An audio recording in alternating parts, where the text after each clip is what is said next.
the special virtual meeting of the Annapolis City Council on Monday, April 26th, 2021 will be called to order at 7:01. At this time, would everyone join us for the invocation from Alderwoman Tierney, followed by the Pledge of Allegiance. Thank you, Mr. Mayor. There's much on our agenda tonight, the budget, police enhancement, resiliency, housing, among other challenges. These are substantial issues that we face. Also continual gun violence, opioid use, and the COVID aftermath. They may be mutually exclusive, but our response to them has an absolute common denominator, and that is that our reaction as a council must be with empathy, compassion, and purpose, not only towards these issues, but towards each other in debating them. In his book, The Promised Land, President Barack Obama said, "The best we can do is to try to align ourselves with what we feel is right and construct some meaning out of our confusion, and with grace and nerve, play at each moment the hand that we're dealt."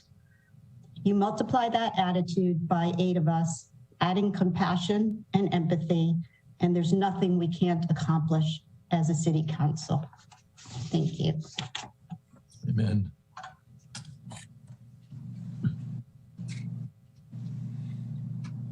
I pledge allegiance to the flag of the United States of America and to the republic for which it stands, one nation, under God, indivisible, with liberty and justice for all.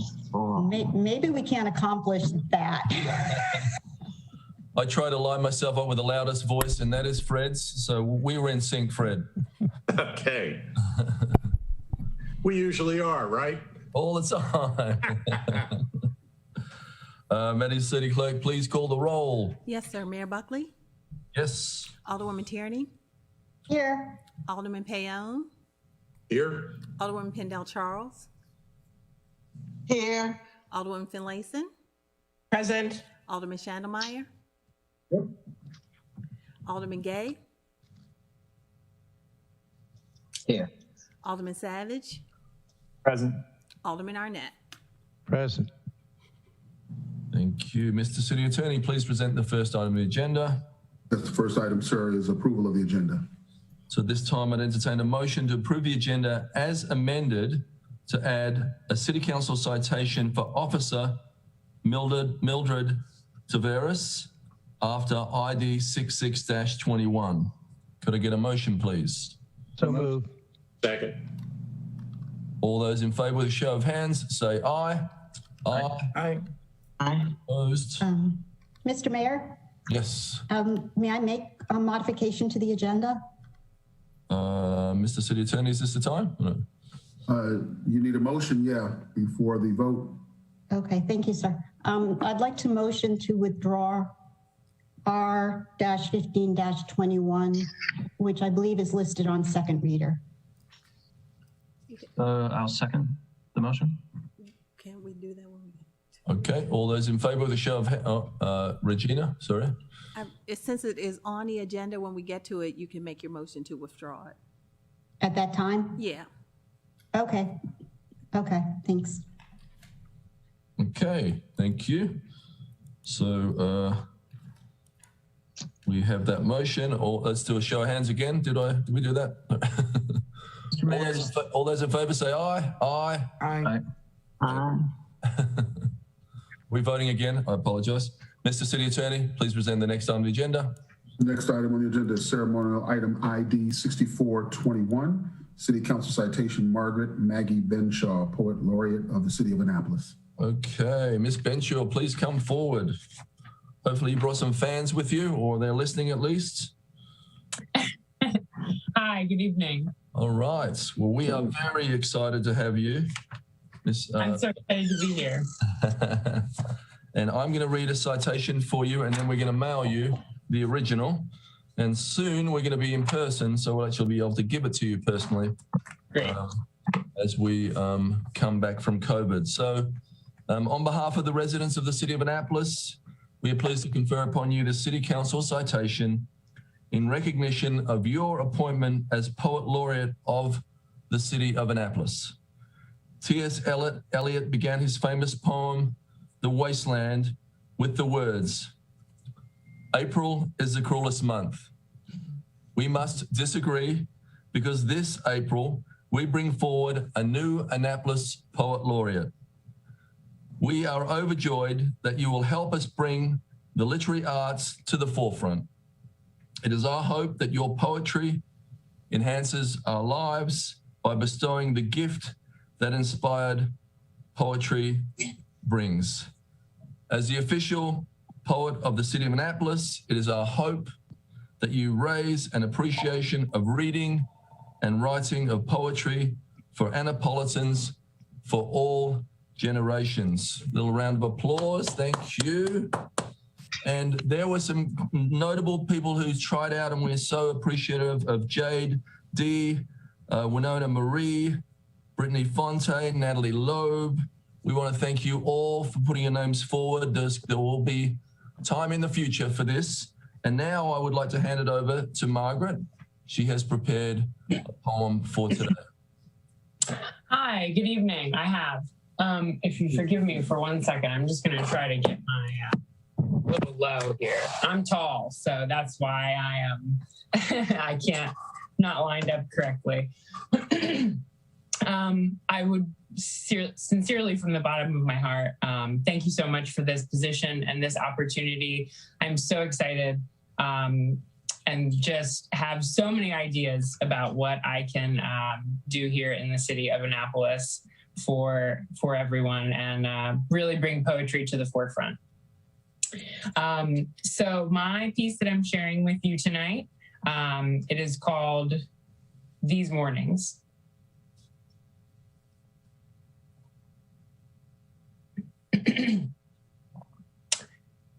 These mornings haven't been the same. Time frozen, no rushing out the door, excitement for a new day. Heavy feet drag our bodies to the coffee pot. Dread looking at paper or TV. What sadness will today bring? What badness will today bring? We stand on edge waiting, peering out, fearing what we could encounter. Alone, but together, the paradox is insanity. What will we do with this heartache? Set it on the bookshelf for display? Do we let others see our persistent pain, our hearts and brains rattled and echoing? When will joy knock at our doors again? Elation comes in small moments now. Perhaps it always did. Was it hard to notice before? Now spring has returned and proven what we knew always to be true. There is life after death, light even in darkness. These mornings feel more familiar, time ticking along.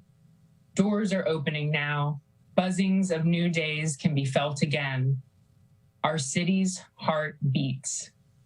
Reset and restart, eyes on the goal. We will dance in the streets again. We will laugh under the same sun. We will look at each other's smiling faces, knowing that through these hardships, hope is not lost. It will rise. Tomorrow will come, a new morning, a new day, and we will be stronger together.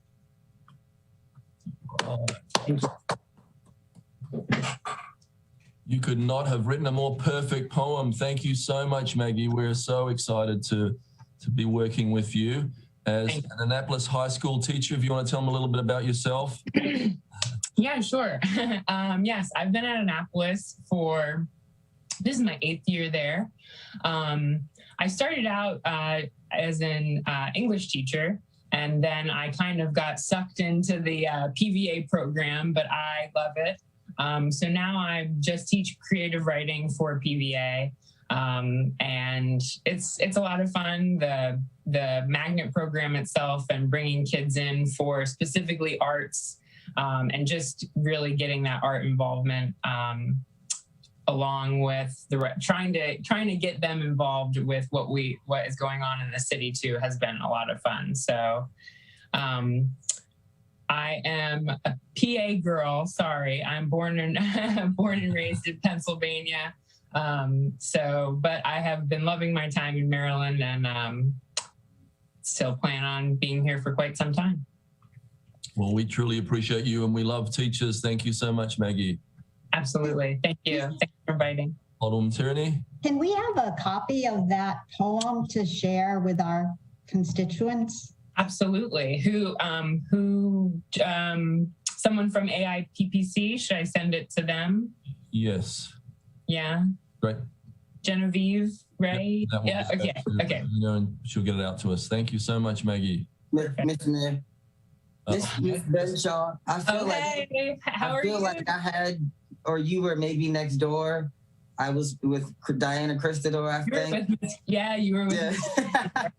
Awesome. I'm so happy for you. Oh, thank you. It's so great to see you. I'm great seeing you here too. Awesome. Are you going to make Alderman Gay hand in some of his homework that he did? Thank you so much, Maggie. Thank you again. Okay, Mr. City Attorney, please present the next item on the agenda.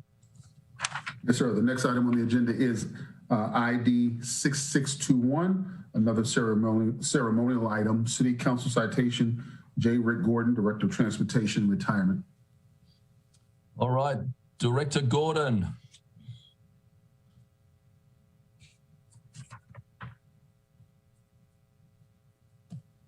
Yes, sir, I'm here. How are you doing now? I don't want you to cry too much, but this might be your last City Council meeting.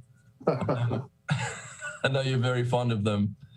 But we want to all say a big thank you for the time that you've given to the city and how you've made our city better. And we truly, truly appreciate that. We're going to miss you, but we're so happy for you to go on to retirement. You have earned it in your over 50 years in transportation or something like that. So thank you for what you've given us, and thank you for what you've given to all your other jobs. So on behalf of the residents of the City of Annapolis, we're pleased to confer upon you the City Council citation in recognition of your service to the City of Annapolis as Director of Transportation. During your time as head of the department, you have modernized the city's fleet and streamlined operations. We offer our sincere gratitude for your outstanding leadership to the city and to her residents. Your service to Annapolis comes at the end of a storied career with transit operations on the West Coast and in neighboring jurisdictions. We feel lucky to have had you for our leader. We wish you the best of luck in your retirement. And if you get bored, you can always come to City Hall and participate in a City Council meeting. And I'm going to just hand it over to you, Rick, for a few words. Let's give a big round of applause to Rick and say bye. Thank you. Thank you all. I really do appreciate it. And all of the kind remarks that I've heard over the past week or two, it's both humbling and gratifying when other people recognize what you do. I also want to say thank you to the council for their cooperation and support over the past 6 years. Some of you've been with me since the very beginning, and I really appreciate that. Mr. Mayor, Mr. City Manager, thank you for allowing me to be a part of your team and your vision for the city. I wish you much success going forward. I also want to thank the department directors and their staffs for their support and assistance when we had to work together to achieve a common objective. There's some really extremely talented people in Annapolis, and I'm going to miss them. And lastly, but not least, I want to thank my staff at the Department of Transportation, who I'm extremely proud of. During the past year, it was just tough for everybody, and we were forced to pivot. They all stepped up. They did their jobs. They did what was necessary to keep themselves and the public safe. And when it came time to telework, we did not. They showed up. They did their jobs every day, and I'm so proud of all of them. And I'm so happy to have been a part of the City of Annapolis team for the last 6 years. Thank you so much. I really appreciate it. Thank you, Rick. We love you, buddy. Thank you. You can stay on for the whole meeting if you want. Yeah, count on it, man. Pendell Charles. Thank you, Mr. Mayor. Mr. Gordon, and I know Alderwoman Finlayson will join me in saying you make Morgan State University very proud. We've been proud to have you as our director. Go Bears. And I'm going to miss you, my Ward 3 neighbor right down the street. And but Godspeed to you. Keep the faith. And I appreciate all you've done, and good blessings to you in your retirement. Thank you so much. Thank you, Alderwoman. Thank you, Alderman Tierney. Thank you, Mr. Mayor. Rick, I'm going to miss you terribly, and I'm sorry I missed your party Friday night, but I will, and we all will see you at the Hillman Garage groundbreaking for sure, right? For sure. Okay, thank you. Thank you. Again, Rick, thank you. Congratulations, and looking forward to the next stage of your life. Fantastic, buddy. Awesome. Thanks again. You all take care. Yeah. Bye. Mr. City Attorney, please present the next on the agenda. Yes, the next item is a citation for Officer Mildred Taveras. This is a fantastic story. I'm so happy that we can do this. Officer Taveras, please come forward. How you doing? Good? Hi. Yeah, I'm doing great. How about you? Good, thank you. Good. I'm loving this story, so thank you. I'm really happy that we can do this for you. So it'll become clear when I read this to you all. On behalf of the residents of the City of Annapolis, we'd like to confer upon you this City Council citation in recognition of your exceptional service. Annapolis Police Chief Ed Jackson relayed that on Monday, March 22nd, 2021, as you crossed the Route 450 bridge, you observed a teenage girl climbing over the wall of the bridge at the highest point, obviously about to jump. You expeditiously arrived at the girl's location and ran to her aid. After making contact, you took the hold of the girl's arm, securing her at the elbow, and began to calmly communicate. The girl told you she wanted to jump and end her life. You spoke compassionately and related to her on a personal level. After several minutes, the young girl was persuaded to climb down and sit on the sidewalk, where you held her hand until County Police support arrived. We thank you for your work and commend you for your exceptional service. Thank you. I have Police Chief Jackson here who would love to make a few comments about the work that you all do. Chief Jackson. Yes, good afternoon. Good evening, I should say. Thank you, Mr. Mayor, and congratulations. I'm so proud of you. You embody everything that we're about as a police department at a time when society is so against I believe, the most difficult job in America, as the mayor always says, to do. I'm so gratified and delighted that you took the time out and on your off time, on the way to work, to stop and save a life. So I can't say enough about your courageous and heroic action. Again, you embody what it means to be a police officer. And surely your actions are indicative of the type of service that we provide to the citizens of Annapolis each and every day. And Mr. Mayor, I am so proud.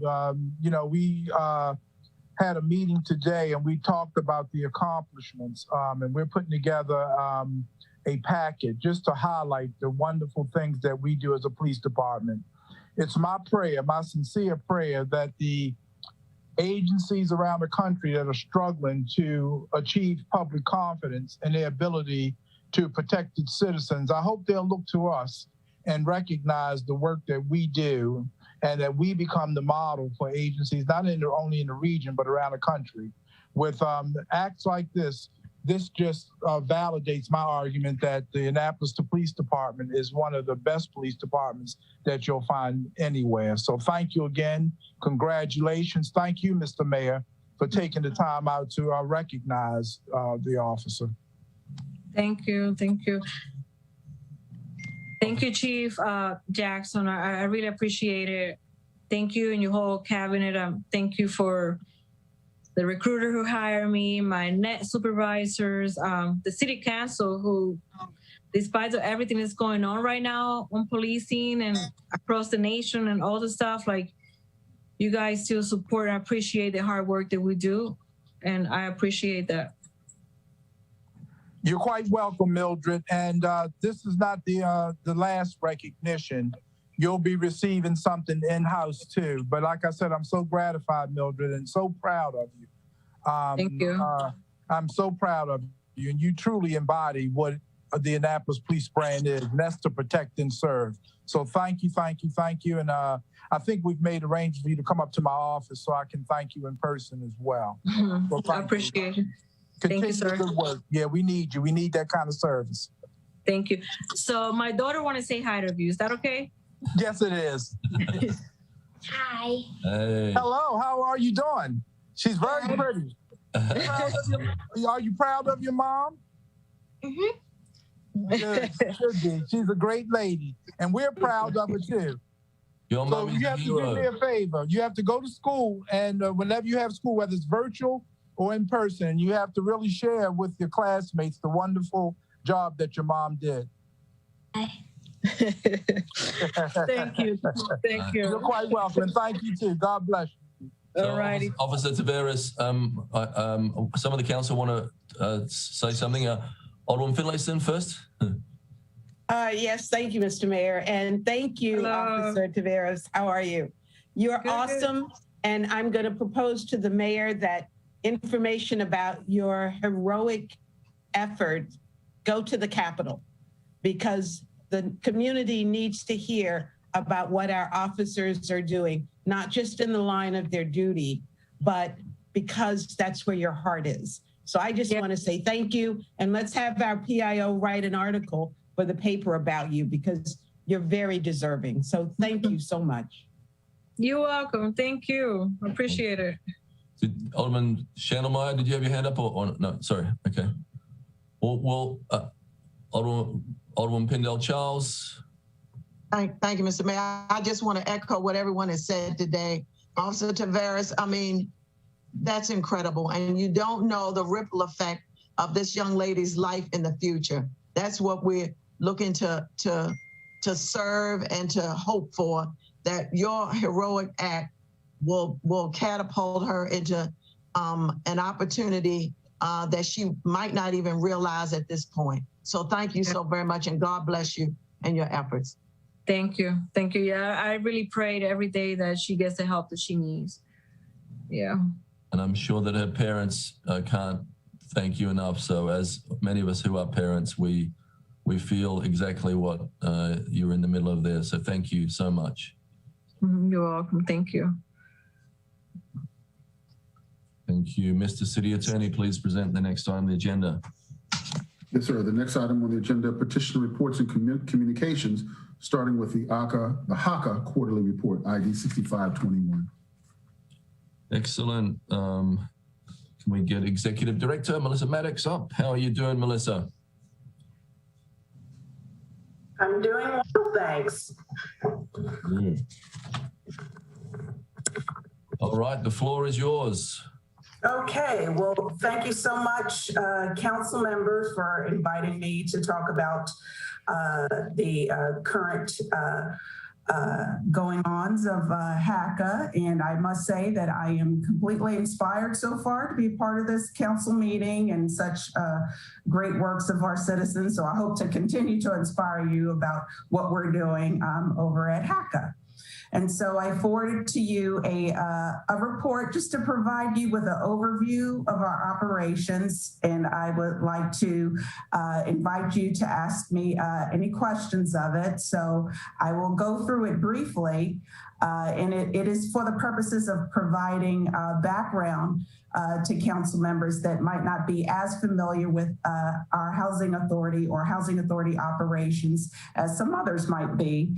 And so we start, of course, with our governance, and we recently revised our mission and our vision statement and our core values, which are there in provided to you in the report.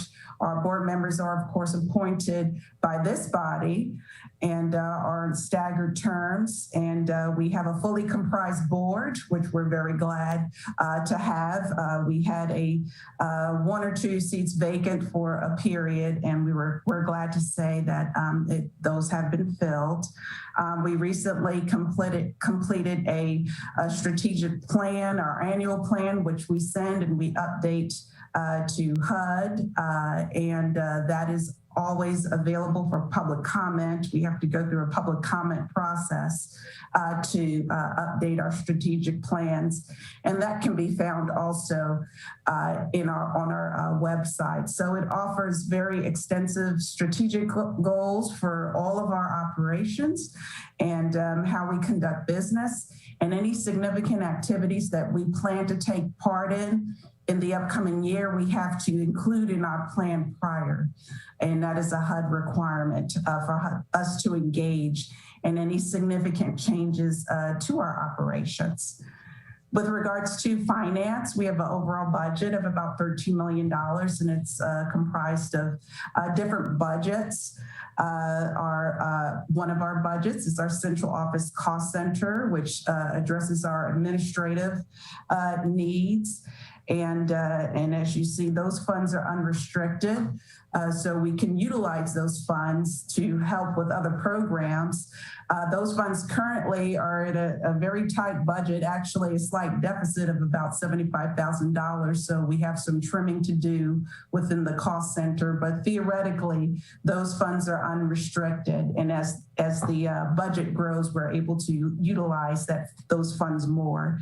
The Housing Choice Voucher Program funds are restricted to that program as well. You cannot use those funds for any other program except that program, including you cannot use it for the public housing program either.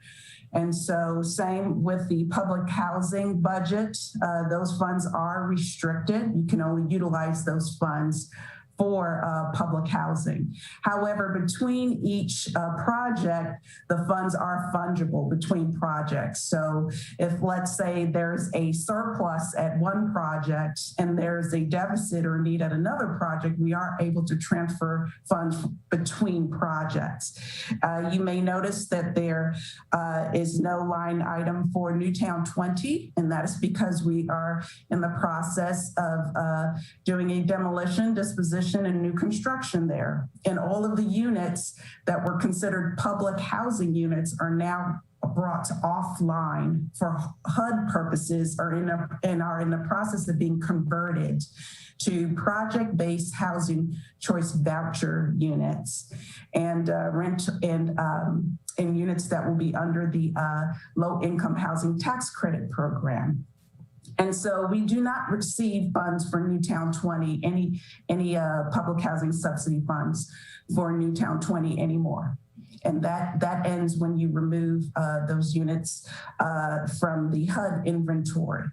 And you have to do that in order to renovate the properties and convert them to the new housing model.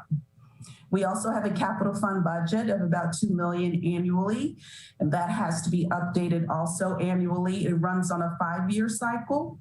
And so we literally have to plan for all of our capital improvement needs. So whatever items we plan to address agency-wide, project-wide, or projects that are across all sites, we have to include it in our capital fund budget. We do have flexibility within that budget. We can move line items if need be, if needs change from year to year, or even from project to project. but the general category has to be indicated in the capital fund project for us to be able to expend the funds. Any significant changes to the above has to be included in our annual PHA, which is called Public Housing Agency Plan that we send to HUD. We have a number of development projects going on. We initially engaged in redevelopment projects in phases in order to manage the schedule. But in the world of housing redevelopment, you do begin the different projects at different stages, although there is usually some form of redevelopment going on at all sites because the redevelopment process itself takes several years. And so, for example, we're in the midst of new construction in Newtown 20, as you all well know, but also at the same time, we are in the pre-development phase for Blum. And so we're at a juncture where we're creating design plans. In fact, this coming April 28th, actually, we are presenting design plans to the residents at Blum for their review. You're welcome to attend. It'll be held at the Blum Community Center, and we can get you the times. They'll be viewed there pretty much all day.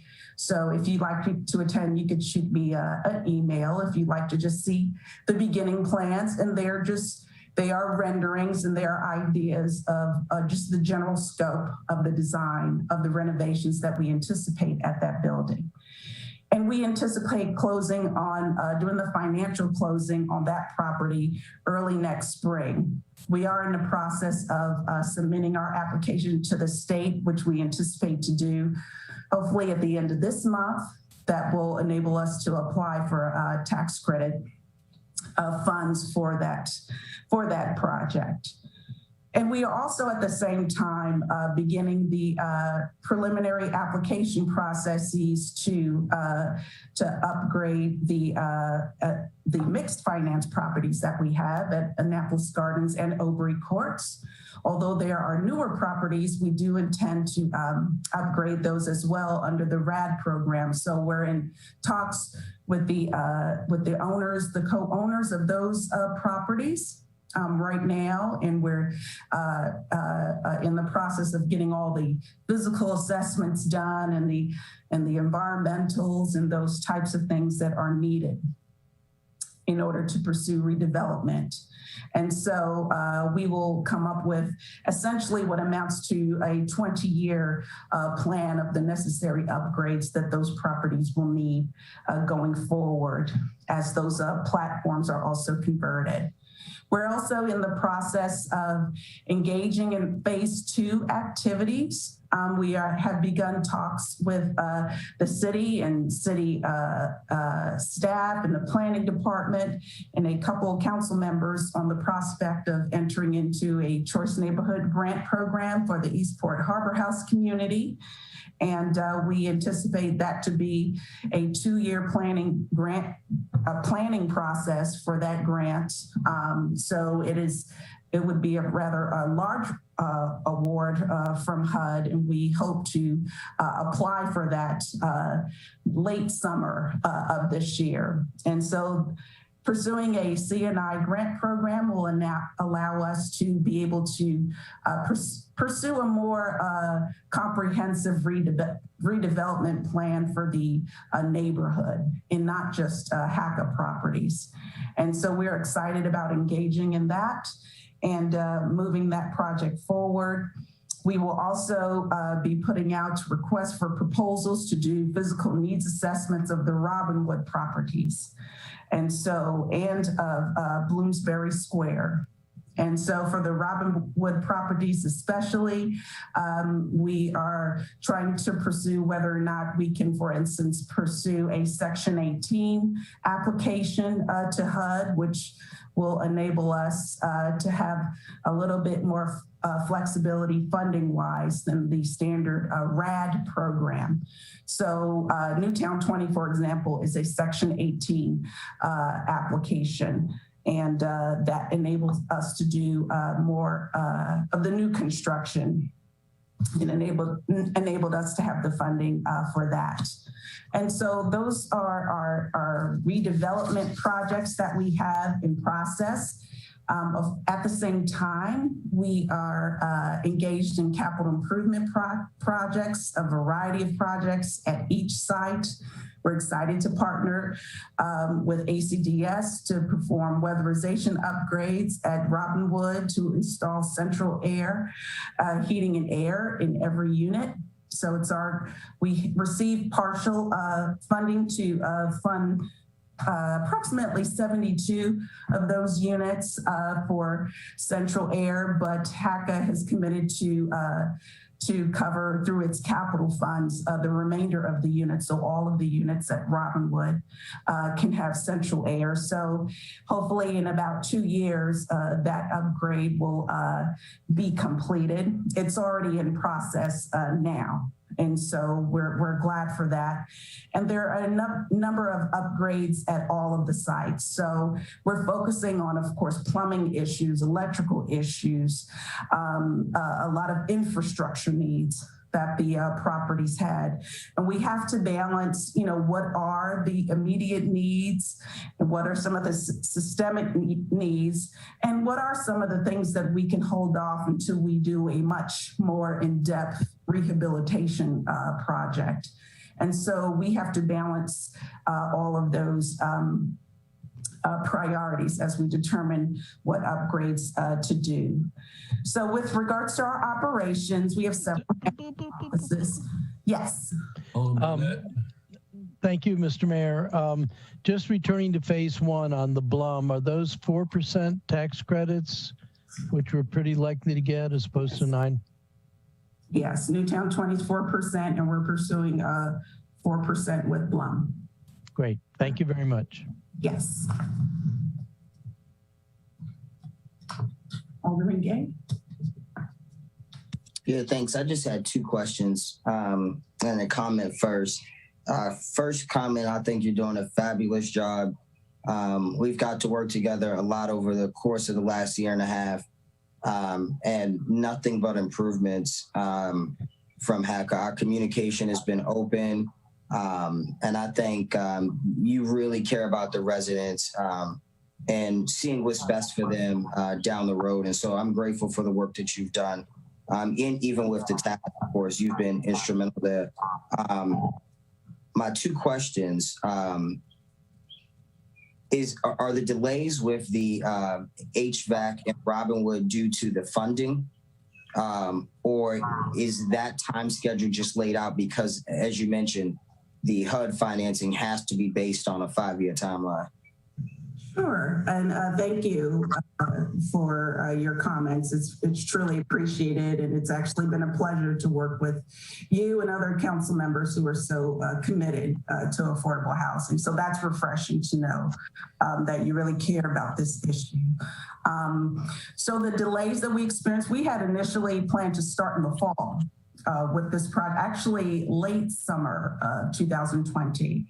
But ACDS had requested to postpone the initial rollout just because of the COVID issues that were being experienced and the hesitancy of persons wanting contractors in their homes and certain hesitancies of contractors wanting to go into residents' homes. So it was sort of a tenuous period with regards to that. So what we suggested that ACS do and with the contractors is develop protocols and policies and methods of engagement so that we could perform these upgrades safely for everybody, for the residents, for the contractors. So we did that. So that took a little time to do that.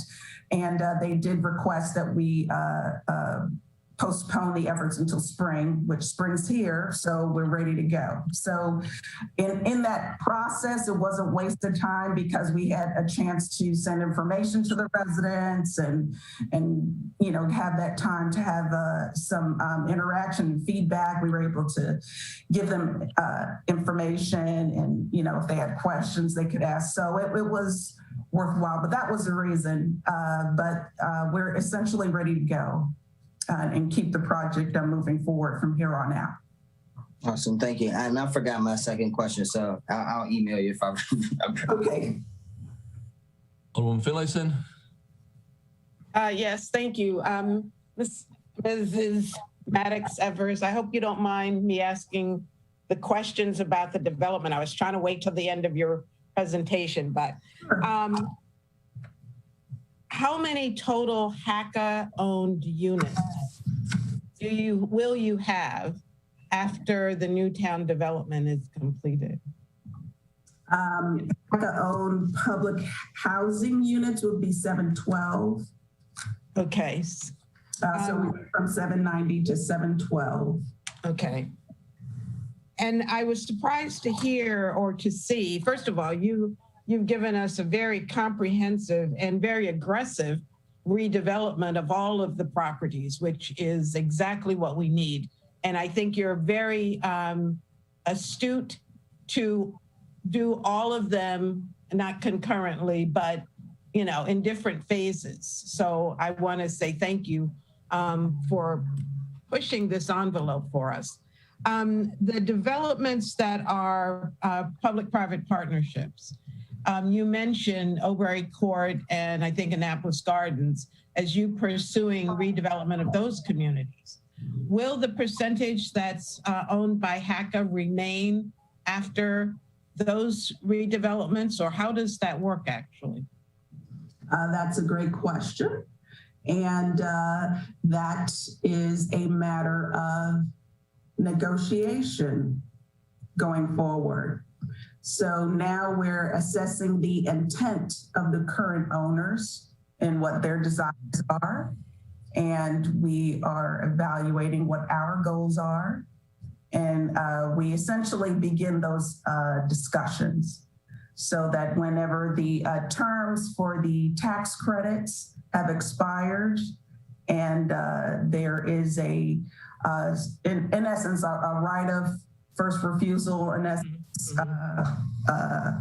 option for HACA to exercise, we would have pretty much solidified by then, which is maybe about, which is a few years out, but not that long for some of these sites that we would have that. So I don't have a concrete answer for you right now, but I will let you know that that is part of the negotiation process going forward. Okay, thank you. Yes. Alderman Savage. Thank you, Mr. Mayor, and thank you, Ms. Maddox. This is it's great to hear all the work that you have planned. Very impressive. I do have a question about the Oberry Court and the Annapolis Gardens, because like you said, they're newer properties, but I'm just kind of curious, what kind of redevelopment you think is necessary on these properties to move forward with the RAD? Sure. So we're actually in the process of conducting those physical assessments now.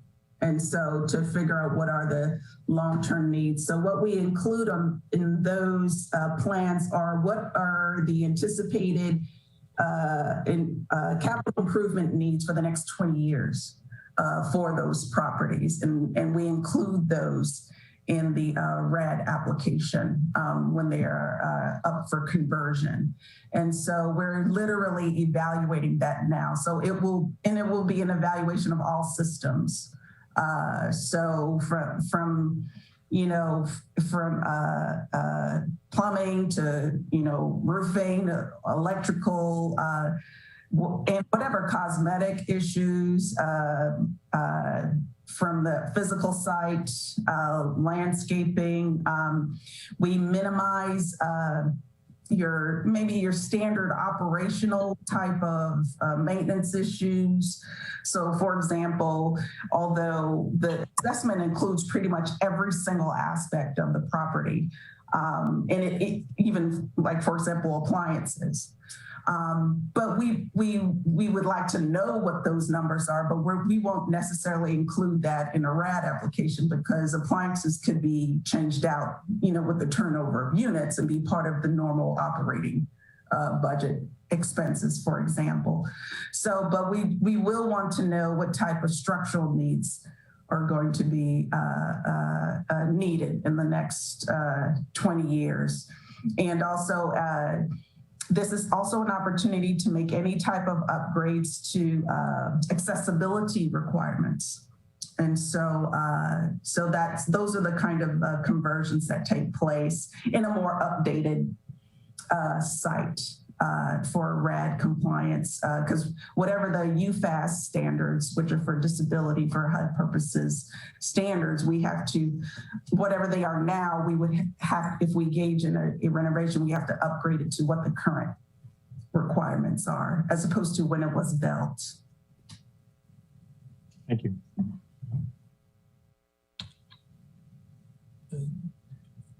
Alderman Pendle-Charles. Thank you, Mr. Mayor. Alderman Savage asked the very question that I was going to ask, especially about Annapolis Gardens. And this is a very robust and aggressive program. And I agree with my colleagues. I'm just so very pleased to see what you've laid out here. But at some point, I see where the preliminary RAD application work in progress, capital needs assessments are going on, and that the applications will be held summer and fall of 21. But maybe sometime in early June, I'd just like to sit down and talk to you, especially about Annapolis Gardens, about all of the properties, but as well as Annapolis Gardens, to see where we are, what you're looking for and what you're looking toward, and the conversations you've had up until that time. But I'll contact you with more information and we can exchange information. But I'm really pleased at what you've laid out here. Thank you, Ms. Maddox Evans. Really very encouraging. Thank you, and that will be no problem. And any type of information, or before we even go to application, it's required that we conduct public meetings. So of course we would have individual meetings with you all, definitely, but I just wanted everyone to know all of our recommended changes will have to be put for public comment throughout this process several times. So just to let you know, the residents will have a chance to be a part of this process as well. Thank you. Alderman Thank you. Gray. Thank you, Mr. Mayor. And hi, Melissa. Thank you for being here. And I echo the comments. You are certainly a rock star. Question, could you use this audience to tell us what do you think among, this is an enormous portfolio, and could you speak about what is your highest challenge right now? What is the thing that keeps you up at night? One thing. One thing. I don't know. And so I think when you're doing any type of a large-scale, comprehensive, sort of transformative process, it's extremely difficult to help, let's say,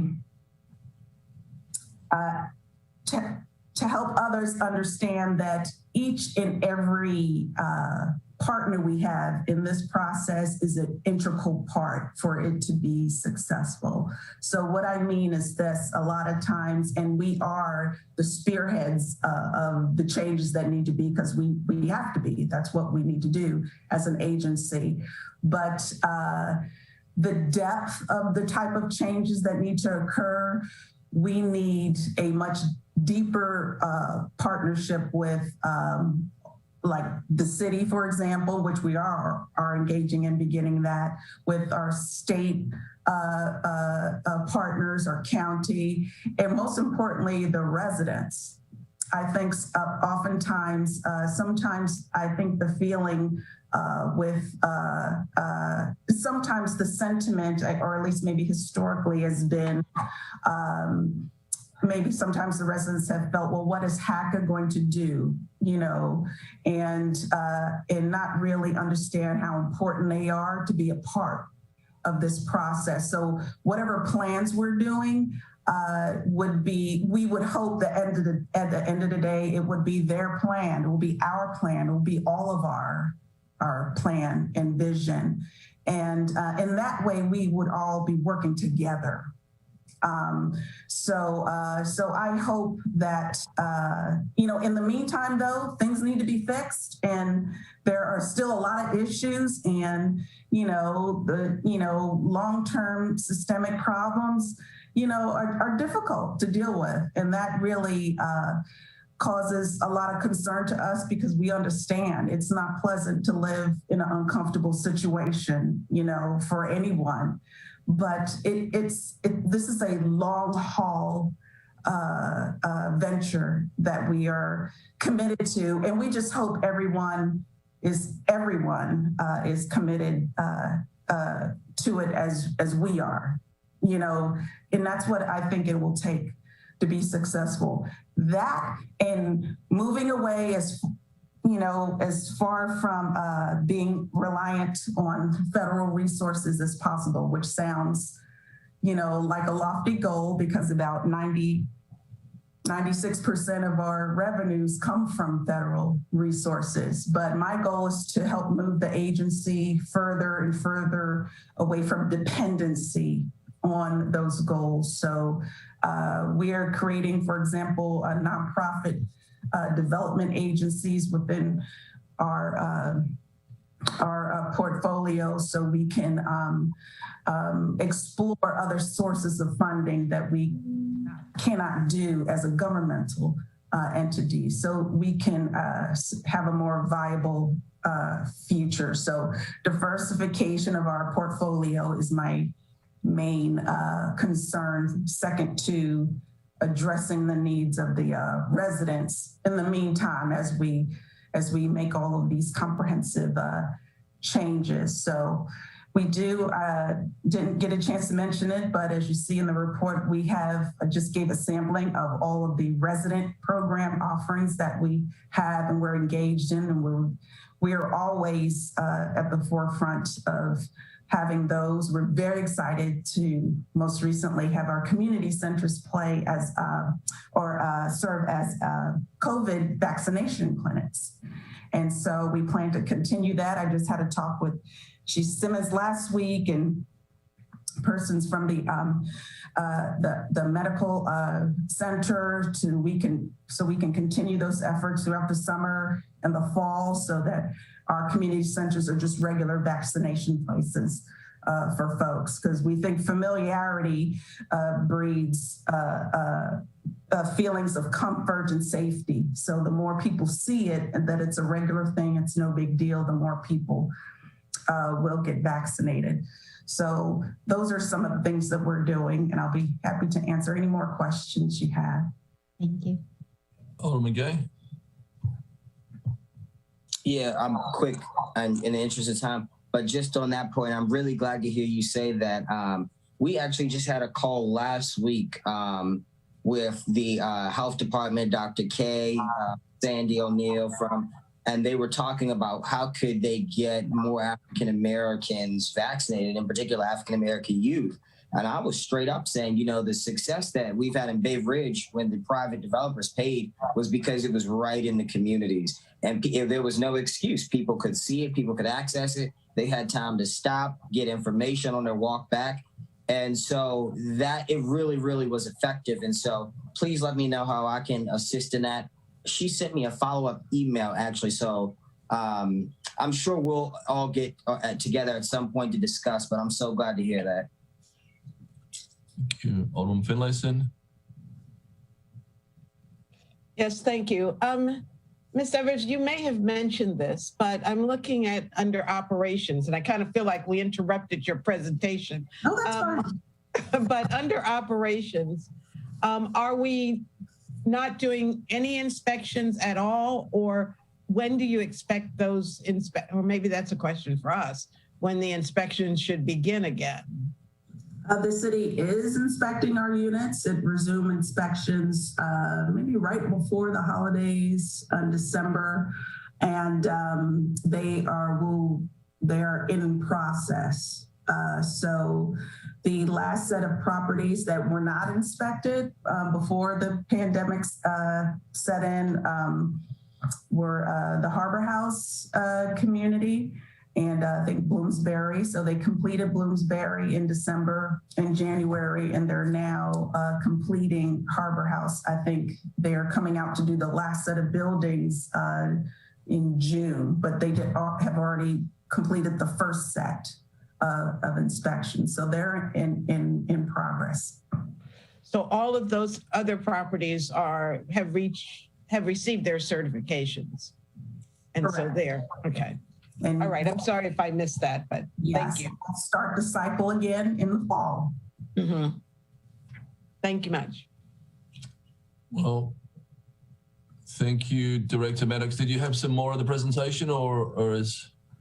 No, that's it. The only other thing I would invite you to, we're doing beautification days. It's springtime, so we'd like to take advantage of the beautiful weather and do some spring cleaning of our properties in beautification. So we're doing that at Eastport Harbor House this Friday from 10 to 2. So you all are welcome to join us if you'd like. And we're also going to go to Robinwood on May 21st. And so I know the city staff is going to join us for that one. And we're excited to partner in that effort. And I will see you on Friday. Great. Any other questions? Thank you, everybody. Thank you, Director Maddox. We truly appreciate what you're doing for us. Thank you. Thank you. Thank you. Mr. City Attorney, please present the next item on the agenda. Yes, sir. Updates from the mayor. Right. So I want to thank the United States Naval Academy Athletics Association for planning our presentation of the Annapolis Key to the city to Coach Bill Belichick at halftime during this weekend's Navy versus Army lacrosse game at Navy Marine Corps Memorial Stadium.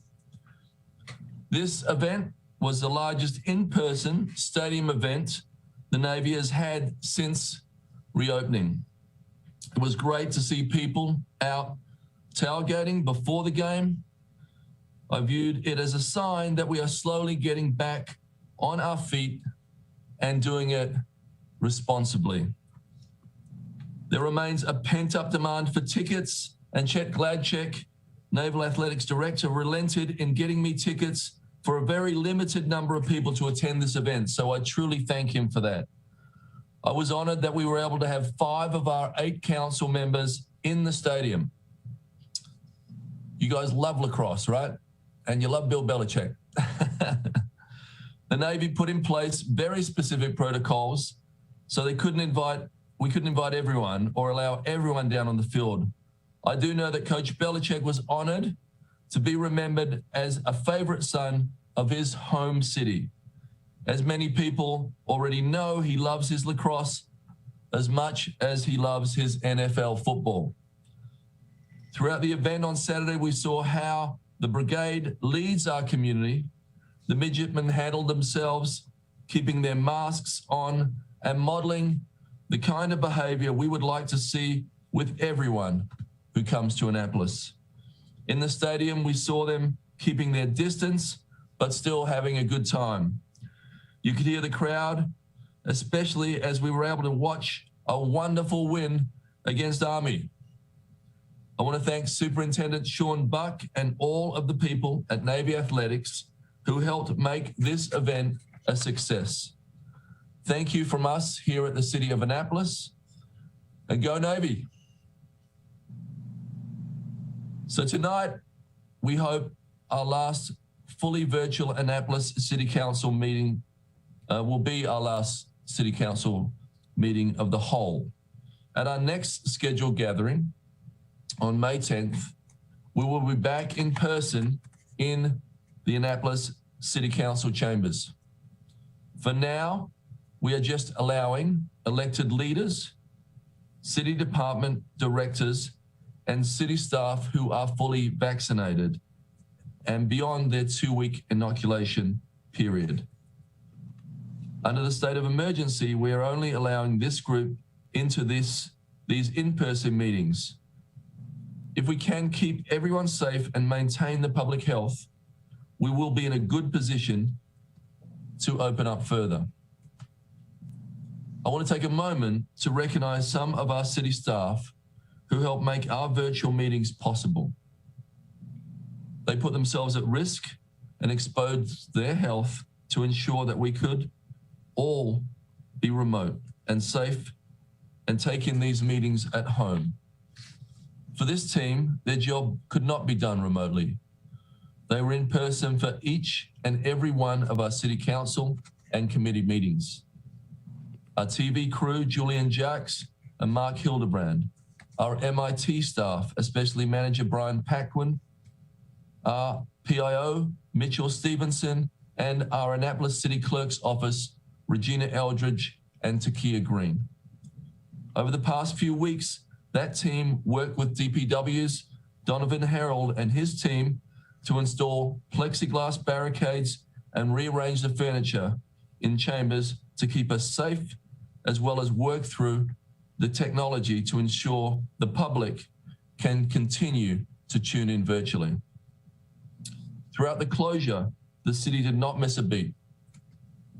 We were one of the first municipalities to resume public meetings virtually after the state of emergency and closure, and we never once had a security breach in our meetings. In addition, we were able to maintain the historic record of the pandemic era for future generations to learn from. I want to thank this team for their perseverance and professionalism. I think a little round of applause for all you guys. Thank you so much.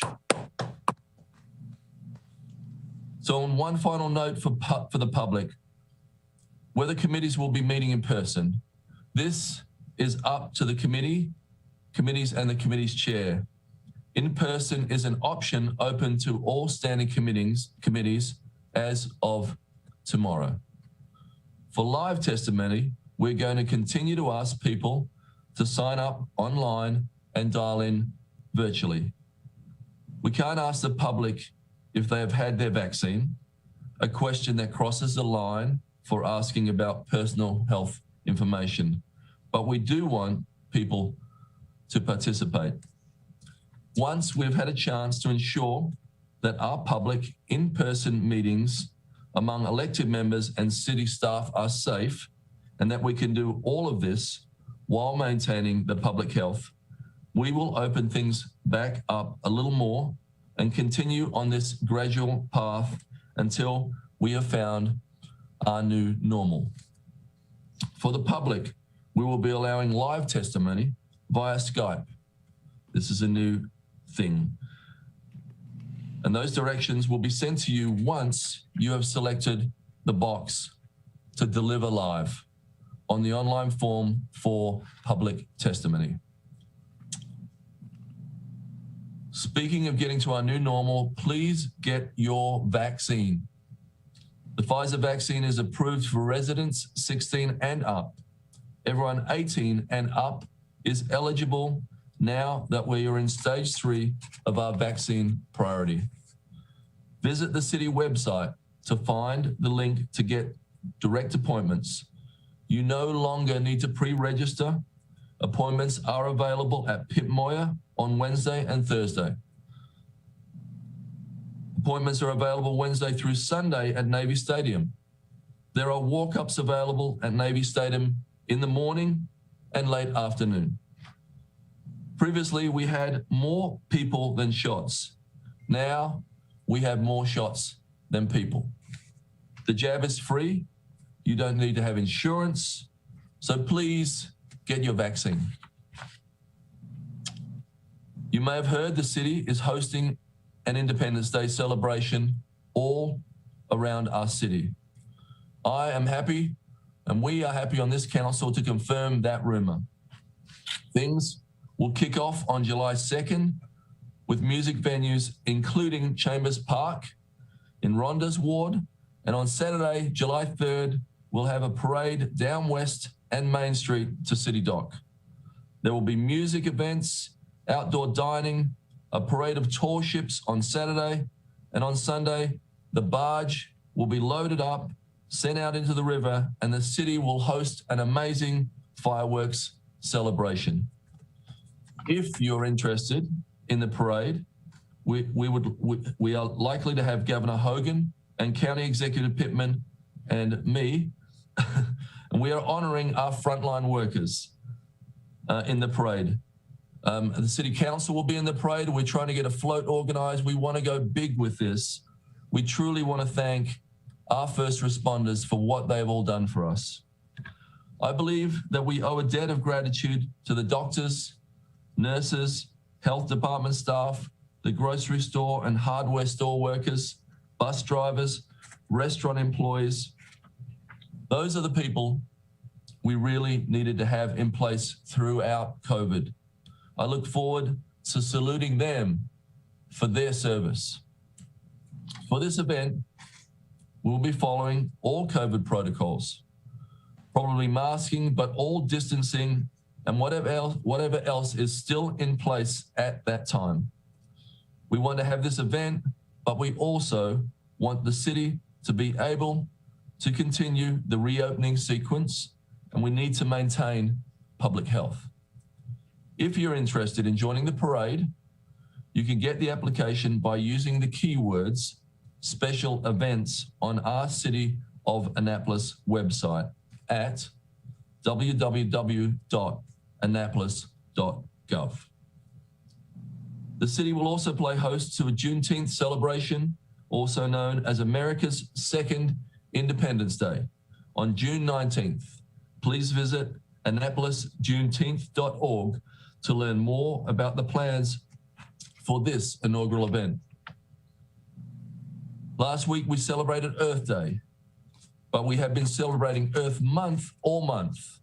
We've started with our 30 Ways in 30 Days campaign, sharing tips with residents to be a little more earth-friendly. We celebrated Arbor Day by planting 3 native trees in Robinwood.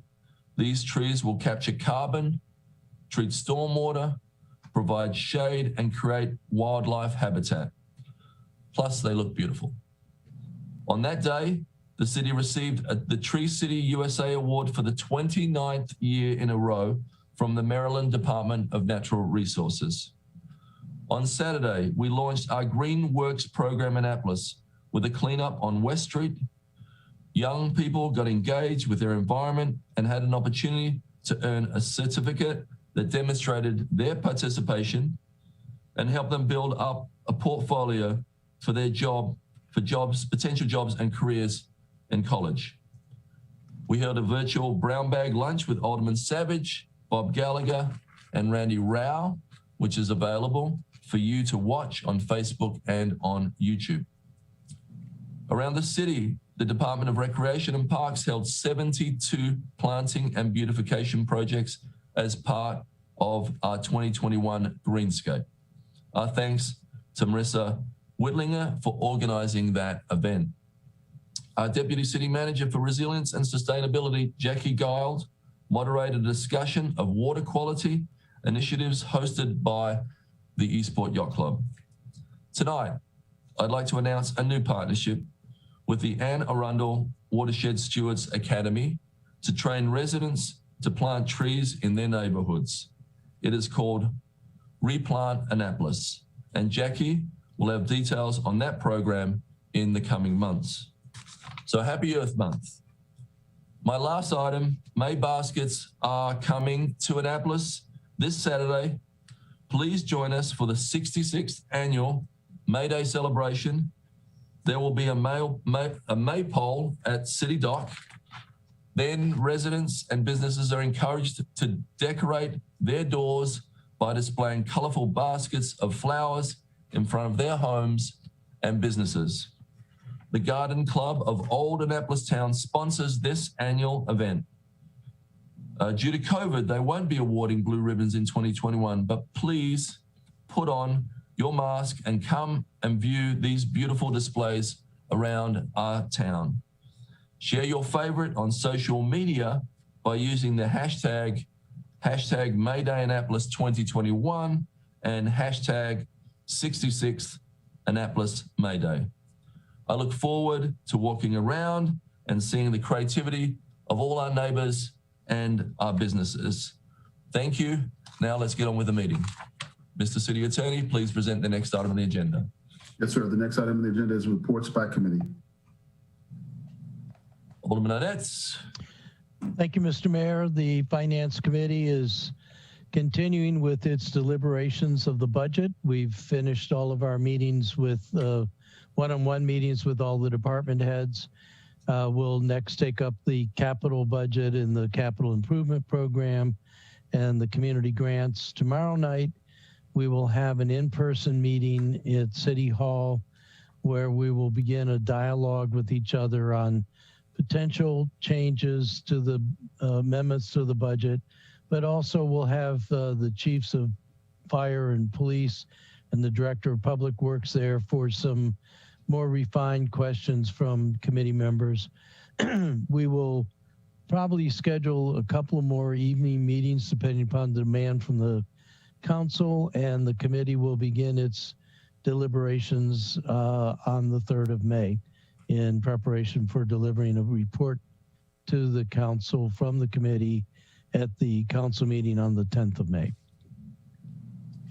Thank you.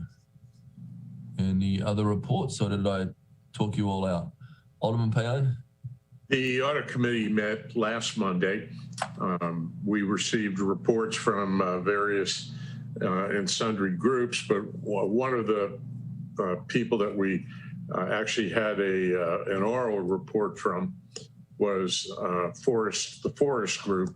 They are conducting right now training with regard to performance measurements. They have spoken to numerous department heads. They expect to be done within the next couple of weeks. It was an interesting talk, and I think they will be presenting to the council in the very near future. I think you'll enjoy listening to them. They were very informative. Thank you. Thank you. Alderman Gay? Thanks. For the task force, we need to request a date to present our full presentation to the city council. I'm hoping maybe sometime in May, because obviously the Office of Law wants to have some deadlines for legislation, and we have about 10 recommendations that we would have to go through with the council, obviously in the Office of Law. So I look forward to presenting to you all, though. I think they've done a fantastic job, and so I'm eager to get feedback. Thank you. We really, truly appreciate all the work that's been put into that. Thank you. Any other councillors? Alderman Pindell Charles. Thank you, Mr. Mayor. The Public Safety Standing Committee will be meeting next Monday, May the 3rd at 4 p.m.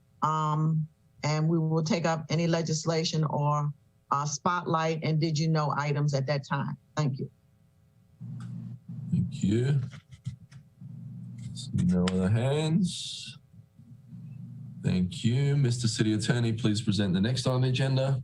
Yes, sir. The next item on the agenda is comments by the general public. Okay, we have some live testimony today from Janet Norman from Annapolis High PSAT. So please come forward, Janet. Yes. Thank you, Mayor and council members. It's a pleasure to speak with you. I'm Janet Norman, fortunate to be the president of the Annapolis High Parent Teacher Student Association this year, also a member of the Annapolis Education Commission. We at Annapolis High are a vibrant, dynamic school of 2,100 students with the most magnets in all of Anne Arundel County. So we welcome you to get to know us. I congratulate you on recognizing the talents and creativity of our phenomenal Annapolis High teacher, Ms. Maggie Benshaw, as your Poet Laureate of Annapolis. She's representative of the many great teachers who work incredibly hard at our school to help kids thrive during these challenging times. Annapolis High PTSA is working with the Annapolis High administration on a couple of items I'd like to highlight for you. We have a senior campaign that we really need some help on. We'd like to donate a Congratulations Panthers Class of 2021 yard or window sign to help celebrate our seniors, for whom many of the celebrations have been taken away this year. These students are the pride of the community and their families, and we want all to share that accomplishment. A $20 donation per sign can be made to Annapolis High PTSA online, tinyurl.com/Annapolis Seniors, or you can find us on the www.annapolishighschool.org webpage for the school. Just look under parents and then PTSA. We could really use your help because of our 450 seniors graduating, more than 50% are on free and reduced meal status, and funds are really stretched during the pandemic. We also have Teacher Appreciation Week coming up May 3rd through 8th. And we want our valuable staff members to know how much we see what they've done for us this year. We have over 150 total teachers and staff that we are recognizing at our school. The same donation link can be used to donate for Teacher Appreciation.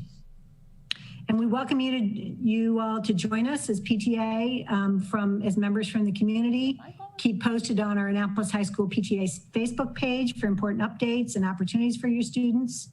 If you'd like to join Alderwoman Pindell Charles in having an engraved brick at the stadium, perhaps for Bill Belichick or anyone you want to honor, we can connect you. Those bricks help pay for student athlete scholarships at the school. Also, our PTSA officer positions are all open for next year. So, Mr. Mayor, if you don't want me to secretly nominate you, you can talk offline, but we are looking for officers to help make our school continue to be a great school. Thanks so much for your help. We truly thank you for everything you do. I'll be signing up when I get off this call. Thank you. Any questions? Just, Mr. Mayor, just saying again, Miss Norman is great. She's been involved with the PTA since when I was there, and has just been active and instrumental in really making sure it's a better school, especially for underserved students and families in the Annapolis cluster. So thank you, Miss Norman. I'm so appreciative. Thank you, Mr. Kay. My kids thank you as well, Miss Norman. Alderman Pindell Charles.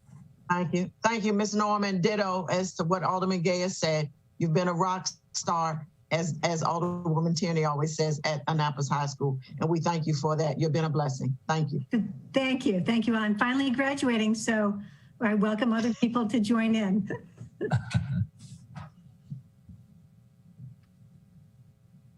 Okay, thank you, Janet. Mr. City Attorney, please present the next on the agenda. Sir, we did not have enough. One more written testimony. Let me just get that done. Yep. We read this into the record. We have written testimony from Laurent Deschamps of 927 West Street, Annapolis, Maryland. Thank you for your written testimony. Mr. City Attorney, next on the agenda. Yes, sir. On to business and miscellaneous. First item is supplemental appropriations, SA 3121. Grant Fund, Office of the Mayor, Bureau of Treasury through Anne Arundel County Revenue, Federal Operating Grant Revenue, Federal CARES Act. This time I'd entertain a motion to approve SA 31-21. So moved. Second. Mr. Mayor, there was an amendment from the Finance Committee. I assume that's following this. Unfortunately, it doesn't go to you. It goes to the city manager. So if you want to move that amendment now, we're moving that now. Yes, I'll make that motion. Second. Any discussion on that amendment? What's this for? I'm sorry, I'm completely. This is $550,000 of additional CARES money that's getting transferred to the city. Mr. What's the Mayor, amendment? we'll have to move the amendment in specific and detail. Okay, so we moved the amendment. We've got a second on the amendment. Can I get a? We don't have the amendment stated anywhere in the record. Well, it was voted on at the Finance Committee, and we assumed, if you look at the SA, the department is listed as the mayor, and the Finance Committee moved to amend that to going to the city manager as the recipient of this $550,000. Okay, so you have a motion on that? Is that what you're saying, Mr. That Mayor? was the motion, yes. Okay. And we have a second, Mr. Mayor? Second. Did Alderwoman Calhoun. Mr. City Manager, you have anything to say on that? My understanding is that change was made because the rest of the CARES money came to the city manager. So this just moves it to the same pot of money that the original 4.2 million of CARES money came to. Okay, little housekeeping, thank you. Yes. Okay, all those in favor with a show of hands say aye. Aye. Aye. Aye. Opposed? Thank you. Mr. Mayor. Mayor? Savage? Yeah, just a question on the overall appropriation. I guess for Ms. Dickinson, does this impact the budget that was given to us in the binder? No, this is going to update the FY21 budget and add the 550 to the FY21 grants budget. Just if we decide to use it this year, we'll have the appropriations established. Okay, so it's not going to impact any of the funds either, at least for this the next fiscal year. Not at this time, but if we don't use it in FY21, we will have to come to you and reappropriate what's left for next year. Once we know the total of all unspent CARES money carrying over from 21 to 22, we'll come forward with a budget adjustment to reappropriate that. Okay, thank you. Thank you, Alderman Tierney. Then Alderman Gay, I think. Thank you, Mr. Mayor. I wasn't at the Finance Committee meeting when this was reviewed. I'm just a little confused. Is this in addition to the ARPA allocation? Or is No. Last spring, the county had given us $4,250,000. And in December, they agreed to give us another $550,000 to use as public safety, for public safety salaries. And we did receive that money, but we haven't yet added the appropriations to the grant funds in case we are going to use it this year for spending. So this is that action. And the form that has the corrected department on it, as the city manager is making the rounds for signature right now. Thank you. Alderman Gay still? Yeah, so I'm just wrapping this all up. There was money that they sent over. It was under David's department, but you're moving it to the correct place. And so this changes nothing. And this is already earmarked for something that I'm assuming you guys have planned. We are going to use the funds for public safety salaries because this bit of extra funding was earmarked. The county specified that's what they wanted us to use it for. So I said we received the cash, but we have not yet added the appropriation authority to the budget of the grants fund to facilitate the spending of it. Okay. So we're doing that in case we want to use it for public safety salaries this year. We'll have the appropriation authority there to do it. Okay, so I have two follow-up questions. One, we used CARES funding for police salaries out of the 4.2 million. I remember a number of times because it was transferred to the general, we used funds, we did the little swappy thing. So, and then they got harm, what was it titled? Harm pay or throughout the pandemic. So Not throughout, we only did one round of those bonuses, okay, so we used the bonus money and then we used it for the swap. And so now the county is coming down and mandating us and telling us that we have to use the $550,000 for public safety salaries. Yes, that was contingent on why they gave us the extra cash. That is the purpose of the extra grant. So what's your plan with the money that will be available from the public safety salaries? Because are you doing the swap thing again, where you put this money in place? Not as of yet. We haven't decided if we're going to use it in 21 or 22. That's going to be a decision that we make as we close out the year. So we don't know which year we're going to use it for public salaries, for public safety salaries. But when we do, we'll have the appropriations here if we want to use it in 21. But regardless of the fiscal year, the intentions are to use this funding. Yes, for public safety salaries, and move salary expenses out of the general fund into the grant fund to use this funding. Okay. I look forward to following this process with $550,000. Thank you.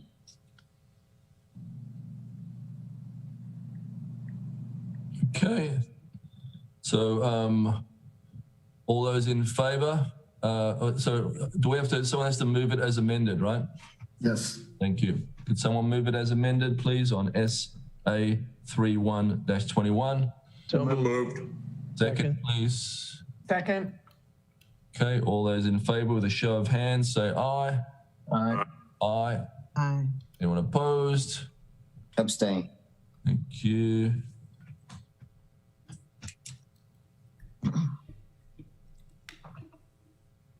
Mr. City Attorney, please present the next on the agenda. Yes, sir. Public hearings.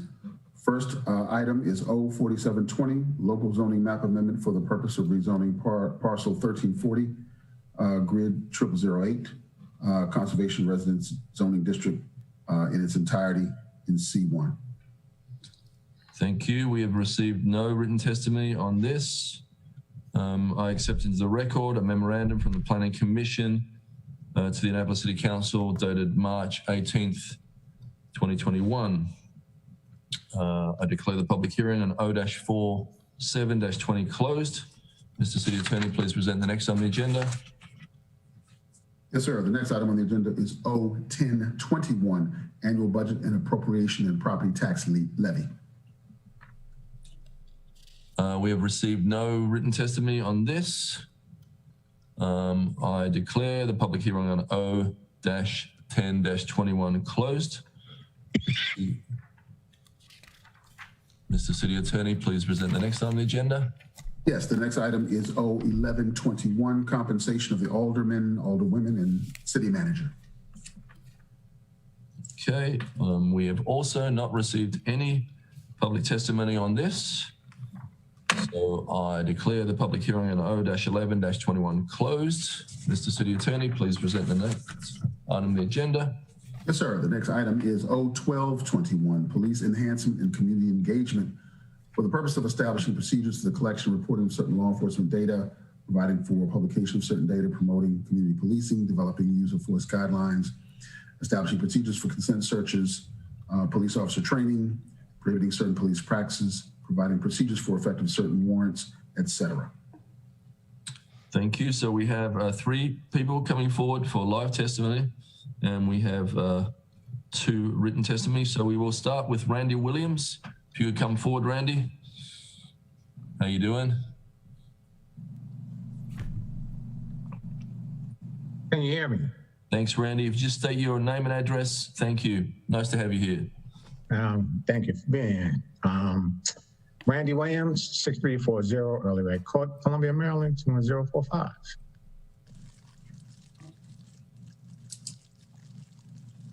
Yes. Am I speaking to, because I had to step away for a second. What? Yeah, what am I speaking to? Because I had to step away from the computer for a second. I just heard you call my name. So the peace bill, in favor of the peace bill, I believe. Okay, so general comments on the peace bill. Mr. Savage, will there be a dashboard system included in your bill, or is there a dashboard system including your bill in which all bias-based policing related data, that's traffic stops, field entry reports, stop and frisk forms, well, not the forms, but just the data, will be put on a dashboard system for public consumption. The other statement I have is in reference to bias-based policing in itself. The police department has an analyst. I conducted a analytical analysis for bias-based policing. I think it's 52 pages. It's when Teresa Sutherland was the city manager at the time. They have an analyst. They have the data, the capability of performing their own analysis. So my question to the panel, will a yearly report be put out by the police department in reference to bias-based policing in regard to the data that they already have and have access to? That's all I have. Thank you. So thank you, Randy. We appreciate it. So we are putting this to committees. So we'd love you to come forward on one of those committees and bring these suggestions forward. I think that we are not answering questions at City Council now. So please, if you could, we will send you notification of the first public hearing, public meeting on this, so that we can input those ideas. Thank you very much. Thank you. Mr. Mayor, before you move forward, I just have a question about the proceedings of the meeting. Isn't the purpose of the public testimony so that you get the feedback in general, understanding before it moves to committee, so that if you please to do so, you can make necessary changes? So generally, when the public come forward at City Council meetings, we're not supposed to engage the way we generally do, especially on this topic. I would say we have the opportunity at committees to do that. So it's not a Q&A, it is a person's 3 minutes to make their case for the things that they need to do. Is that Robert's Rules of Order? I'll hand that, Mr. City Attorney. Neither the charter nor the code provide for interrogation by the City Council by those who come to provide testimony. Testimony is for individuals in the public to come and say whatever it is they want to say, and there is no provision for Q&A interrogation by the council. I would also recommend that that not be the case, given the fact that, especially with respect to legislation, there's a process by which there is a give and take of information through the course of committees, through the course of coming to public hearings and meetings. That's not the appropriate situation here for public hearing, plus public testimony. Thank you, Mr. City Manager, for the clarification. I would not use the word interrogation, as I'm not badgering any witness or under any or in investigation. It's an open dialogue. Thank you, though. And I think, you know, we're usually pretty easy, Alderman Gay, on that. I think it's just a little different now. We're in COVID, but I think once we're back in chambers, we'll slip back into our old ways, I'm sure. Okay, next up is Zainab Chandri. Please come forward and state your name and address, please, for the record.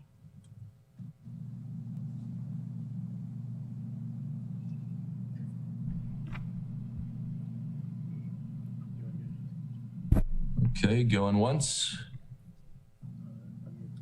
Going twice. I'll move on to the next person, unless Regina, they're in the waiting room, Regina? Nobody? Okay.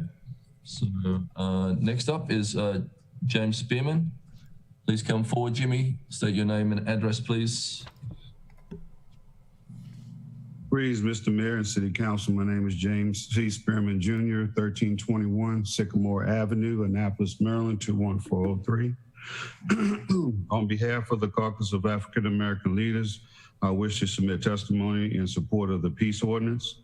In light of all the recent events which have occurred all over the nation, the time has come where there needs to be more transparency between the police and the community. Public safety cannot exist without good police community relations. As a 33-year veteran of Annapolis Police Department, my career has benefited from having built close relationships with members of the community from all walks of life. While I don't agree with some of the provisions listed in the legislation, you have to start somewhere. I care for this town, and and hopefully this will lead to positive change. Since submitting this testimony, Alderman Savage has been kind enough to reach out to me for follow-up and clarification, and I will reach out to him later on in the week to explain myself, unless there are any questions for me now. Thank you, James. We appreciate your testimony. Okay, thank you. Now we have two written testimony I want to read into the record.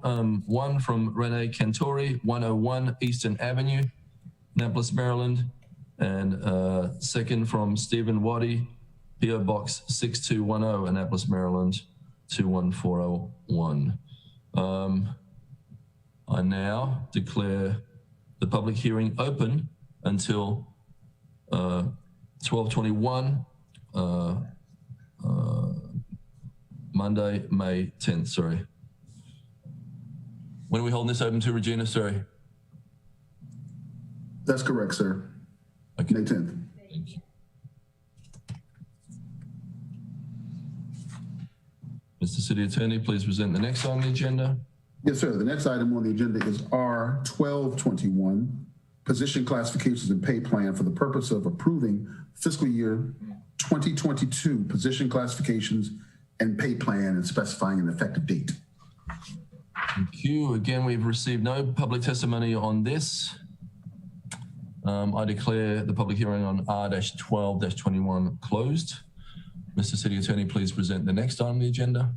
Yes, sir. The next item on the agenda is R1321, fiscal year 2022 fees schedule for the purpose of specifying fees that will be charged for the use of city services for the next fiscal year and providing an effective date.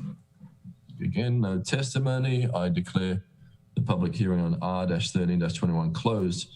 Mr. City Attorney, please present the next item. Yes, Mr. Mayor, R1421, fiscal year 2022 fines schedule. Again, no testimony. I declare the public hearing on R-14-21 closed. Mr. City Attorney, please present the next item on the agenda. Mr. Mayor? Alderman Tierney. Yeah, just quick question. You might have said this, is O10-21, did you extend that public hearing or did we close that for the budget? Regina?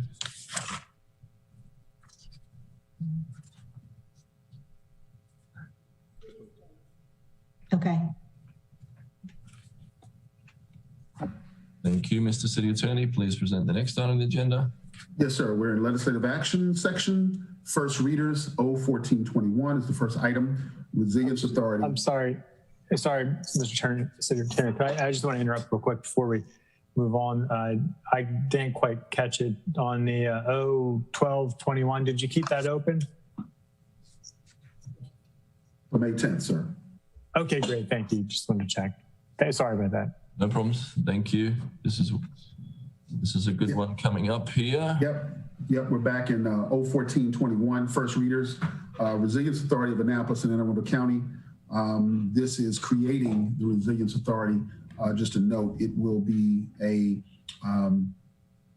resolution or an ordinance in tandem with the county council. It also has to create, has to have similar legislation from their side as well. And they'll be partners in this with the city of Annapolis. Move approval. Thank you. Second. Second, thank you. So Alderman Savage? Oh, yeah, I just wanted to ask, this gets referred to the Environmental Matters Committee and also the Environmental Commission. Thank you. Alderman Channelmeyer? Please add me as a co-sponsor, Mr. Mayor. Thank you.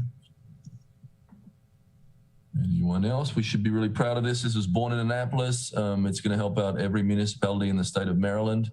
And it was driven through us. And we've got a great partnership on the county with this. So looking forward to moving this forward. All those in favor with a show of hands say aye. Aye. Aye. Anyone opposed? Say no. Thank you. It's a trifecta. Sorry. refer this to Rules and City Government Committee as well, please. Thank you all. Mr. City Attorney, please present the next on the agenda. Yes, sir. The next item is R1621 Folks Community Park for the purpose of designating certain city-owned property as Pocket Park. Thank you. Is there a motion to adopt R-16-21 on first reader? So moved. And any second? Second.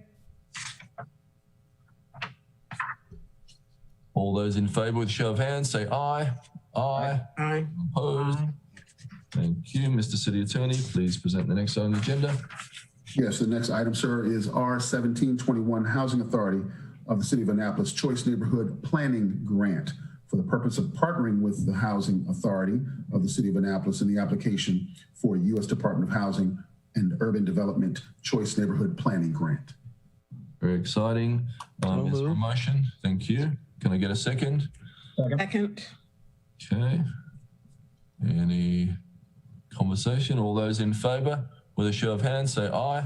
Aye. Aye. Anyone opposed, say no. Mr. Mayor, I'd like to be added as a sponsor on R17, please. Thank you. Same here, Mr. Mayor. Thank you.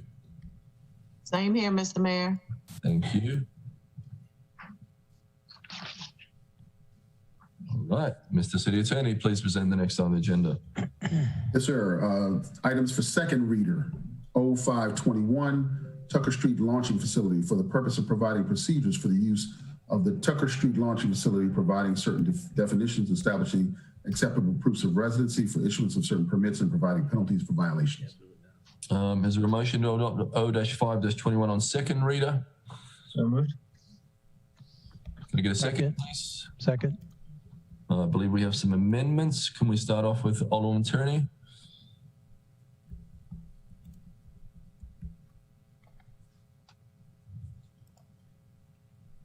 You're on mute. You're on mute. Hate when that happens. Amendment 1 was a wordsmith substituting section for the word chapter. And then we have Amendment 2 was withdrawn, and then Amendments 3 through 4 was a result of discussion at Environmental Matters, delineating the difference between the ramp use and the adjacent strip of beach. And the harbor master had concerns about barges coming there, which it could not accommodate. So we addressed that. And I think that covered the concerns addressed at that meeting. Am I correct, Alderman Savage? So, yes. And do you feel we can move these all as a group? Yes. Yeah. Which ones? 1, 3, 4, 5, and 6. Not 5 and 6. No, not 5 and 6. 5 and 6. Okay. No, just up to 4. I think up to 3. What was 4? Does 4 get into the issue? Yeah, up to 3. Because 5, it gets because of 5 and 6 in the serious discussion we have to have, that it might impact 4. Yeah. Okay, so let's vote on 1 and 3. With a show of hands, all those in favor of the Tierney amendments. Regina, sorry. That was my motion. Oh, you didn't motion? Oh, sorry. Can I get the motion? Thank you. Second. Okay, all those in favor with a show of hands, say aye. Aye. Aye. One opposed? Thank you. Okay, Alderman Savage, do you want to talk on 4, 5, and 6? Do you want to move them? Or do you want someone else to move 4? Well, if somebody else want to move them, I think we have to talk about a couple of the issues in this, but. So I'm not familiar with them, so let's just move them one at a time. Could someone move Amendment 4 from the Environmental Matters Committee? So moved. Can I get a second, please? Second.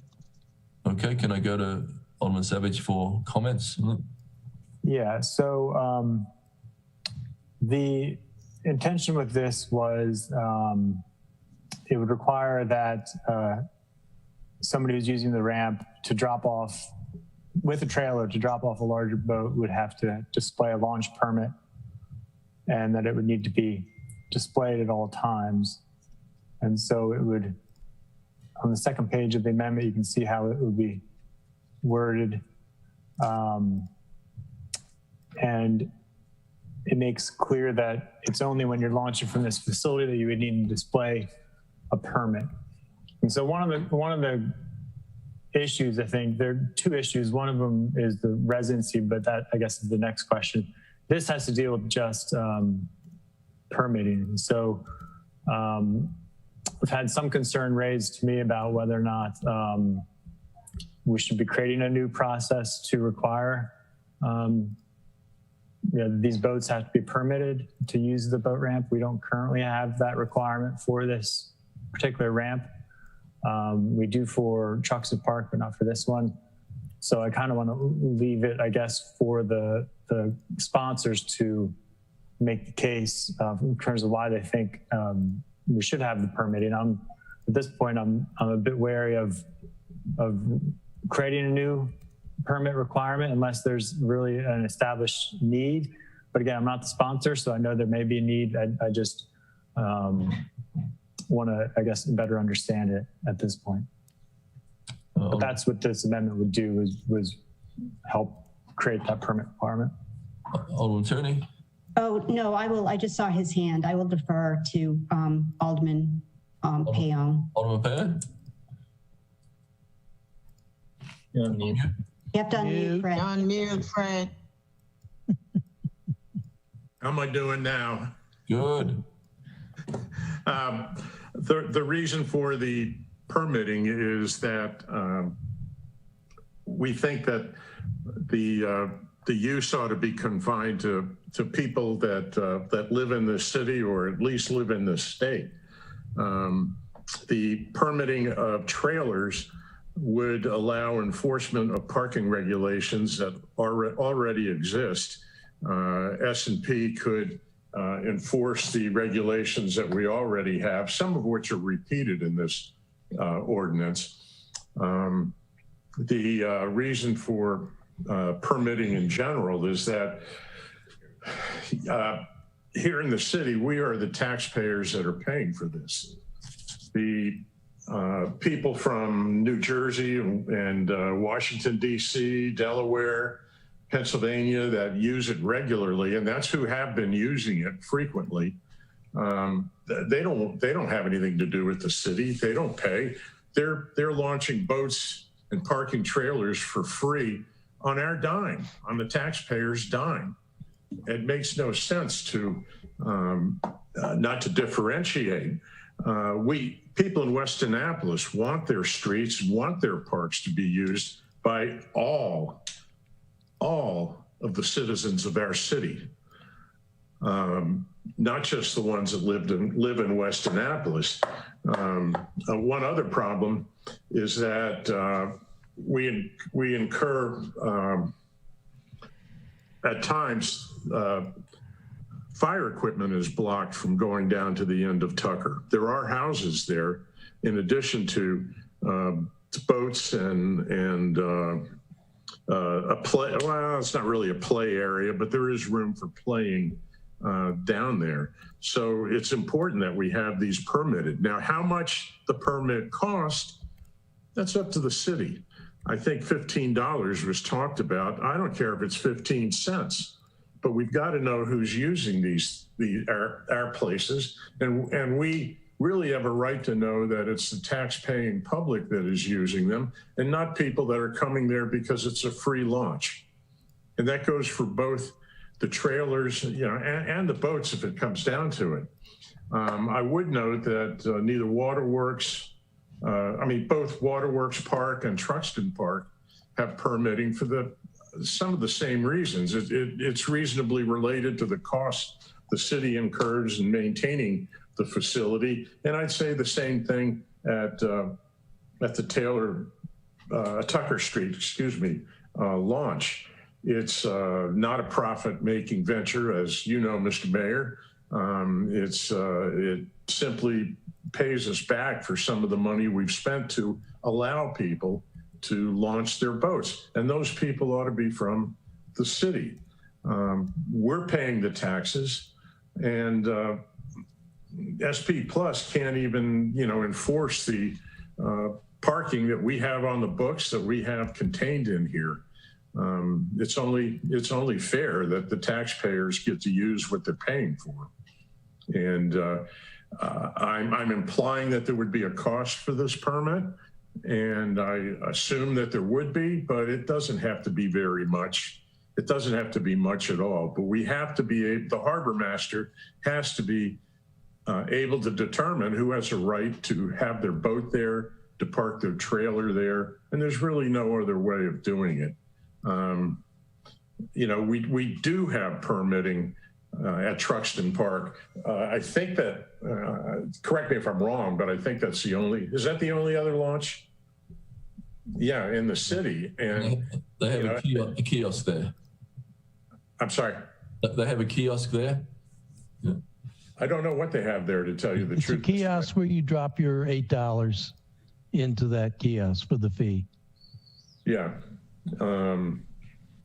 We encourage everybody to have access to this particular launch. The people that come down and fish for their dinner, hey, they're part of the city too. They ought to be able to use this without being crowded out by people from out of state or that use it because it's free. It's not fair. It's not fair to the taxpayers that live here.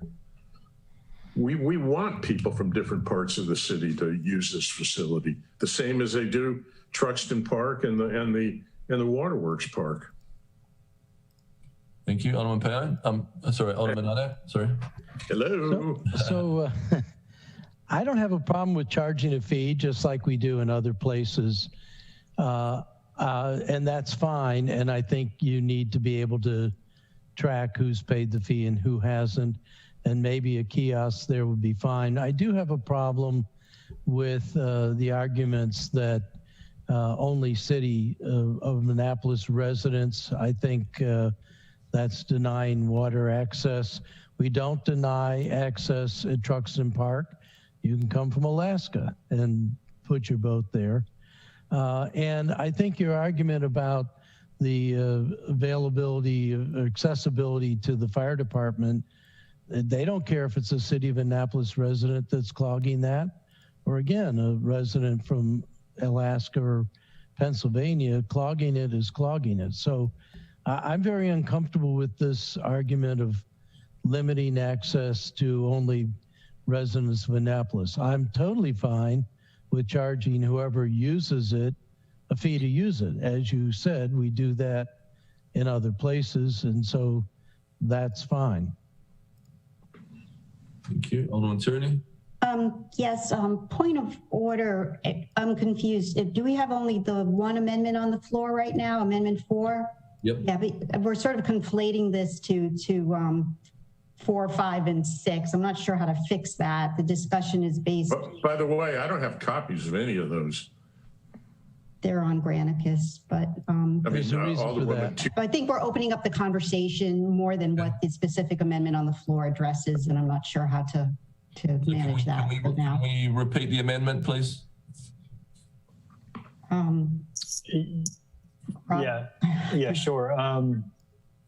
Where did I put that? So this particular amendment, number 4, it just requires that person who launches their boat or any watercraft from the ramp, from the launching facility, that the towing vehicle would have to show a permit in the driver's side window. So it just requires that permit in it. And to clarify, this does not apply to small craft like kayaks or canoe or whatever, because those are being directed to be launched at the beach for free, no permit needed. And so yeah, but as Alderman Tierney mentioned, the second question, Alderman Payon, which we'll get to with one of my amendments, is whether or not to have the residency requirement. But the residency requirement is in the underlying ordinance already.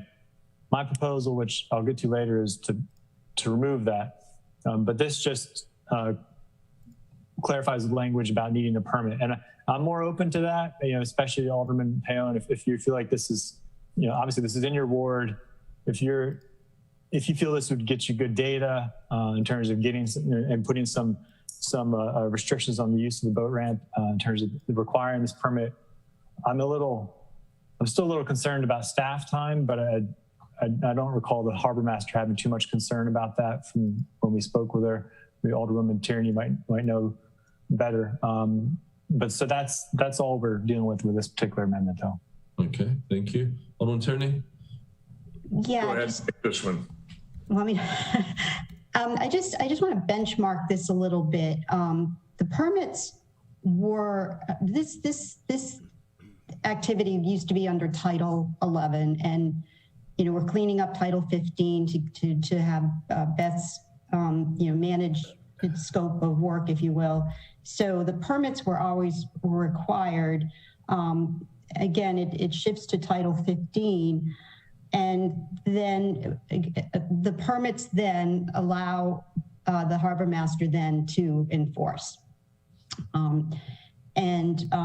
The objective of, now that it's in the harbor master realm, the objective was to solve what was becoming an unmanageable situation with I don't know if you're all familiar with this particular location, but it's just a small sort of beach area at the end of the street. So it was distilled to specifically address this problem,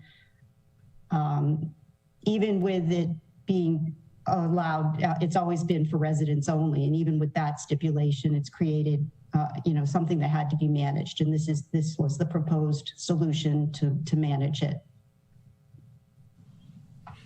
The permitting. Alderman Savage. Sorry, just another clarification, so folks understand. The permitting requirement also is currently in the underlying legislation, so that's already baked into it. What this amendment does is it would improve the language to clarify some of the things we got into with the harbor master in the committee. So, I'll be voting for this just because I think it's going to improve the application if we do require a permit. But I may end up voting for my later amendment, which would be to remove the permitting requirement entirely from legislation. But this at least makes it work better if we're going to go with the permitting, if that makes sense. Thank you. Alderman Gay has his hand up. Yeah, thanks. I just had a question as it related to permit applications and signage for these particular areas. Would they be translated to Spanish? Okay, for both the permit and the signage there's too, because I'm aware that this is a popular fishing place for the Hispanic community, and I think any changes that would affect them should be translated, so there won't be unintended consequences, especially as it relates to the possibly towing of a vehicle or owing any debt for simply wanting to fish, That's not a problem, signage, as far as I'm concerned. I think that's a very reasonable request. All right, so we have amendment. We have a first and a second. All those in favor with a show of hands say aye. Aye. Aye. Opposed say no. Thank you. One no. Okay, Alderman Savage. Okay, so all right, once I could find it again. Oh, there it is. So I'd like to move Amendment 5, Savage Amendment 5. And can you read the amendment and then we'll get a second? Yeah, well, this one just removes the residency requirement for obtaining a launching permit. Second. Alderman Gay. Sorry, can I just give a little more information on this? So yeah, this again, just the intention of removing the residency. I had At first, I was supporting the idea of limiting it just to city residents, because that's what the underlying ordinance does. You have to be a resident of the city. And I supported that initially just because the infrastructure there can't really support a heavy amount of traffic. And it's a light boat launch. But, I think now we have the permitting requirement. I think that'll help us get more data. If it does prove to be a problem, we can look at restricting it. But I was contacted by, county neighbors, my ward neighbors, a large portion of the county. But in any case, and they had some concerns about this in terms of them, they're right across the line here and potentially getting shut out of this access when, granted, they have Truxton Park, but I think Tucker Street is a nice, smaller ramp for people to use to get away from the hubbub of Truxton Park. And not to mention, I know Alderman Matt's probably going to speak to the water access part of it. But for me, I want to be responsive to our neighbors as well. So this amendment just removes that residency requirement. But if it's a problem, we can be happy to revisit it. Thank you, Alderman Gay, then Alderman Pindell-Charles, and then Alderman Arnett. Yeah, thanks. Real simple question, because this will just help me decide on the overall legislation. If we move ahead with with removing the residency requirement, if I'm driving down from Pennsylvania, but I don't know until Friday night, can I log on to the city's webpage, or would I be able to log on to the city's webpage, apply and pay for a permit online so that I could have it the next day when I come down? Not if you're a Pennsylvania resident. And so that's the problem. And we should, if we want to be able to collect revenue, we should be offering that to out-of-state residents. You should, just like when you go to a state park, you can log on the night before and print out a pass or whatever. I mean, well, Alderman, well, I think Rob was up before. You could answer, Alderman Pern. I think that you're not taking into it. Well, I don't know what you're taking into account, but the area is a very small area at the end of Tucker Street, and it really doesn't. The amount of parking and boats that are being launched there has been a problem in the past, and I would anticipate it being nothing but a bigger problem in the future. And that's one of the main reasons for limiting it to city residents. I mean, if you included the county, I don't really care about that. That's not really the bother that we're having. What we're having is out-of-state license plates on trailer after trailer. Obviously, out-of-state people are being used, and local people use it too, for sure. But the overflow, if you will, seems to be caused by people such as the one you described coming from out of state to use it, because it's basic. Once you buy, I think $15 was kicked around for the cost of the permit. It's a season-long permit, so once you pay the $15, it is in fact free. And we would be trying to eliminate people doing exactly what you described. Thank you. Did I answer your question? Alderman Pindell-Charles was next, then Alderman Arnett. A lot of hands up. Well, if I could just respond, or just because, but overall though, because I think you've opened up something here as it relates to street and parks and et cetera. And again, this will help me a lot with voting on this. If we were to remove the residency requirement, then it wouldn't be a seasonal pass. It could become a day pass. And to that point, then we could look at moving the fee up to something like $45 or something like that, like a park pass or an entrance fee. And so then you're generating revenue to maintain that space and that area. Like, I just think the bigger picture is like, look at ways, we are always so cash strapped. We need to look at ways where we can create a dollar, but also create recreation and drawers for tourists. They want to come get on the water.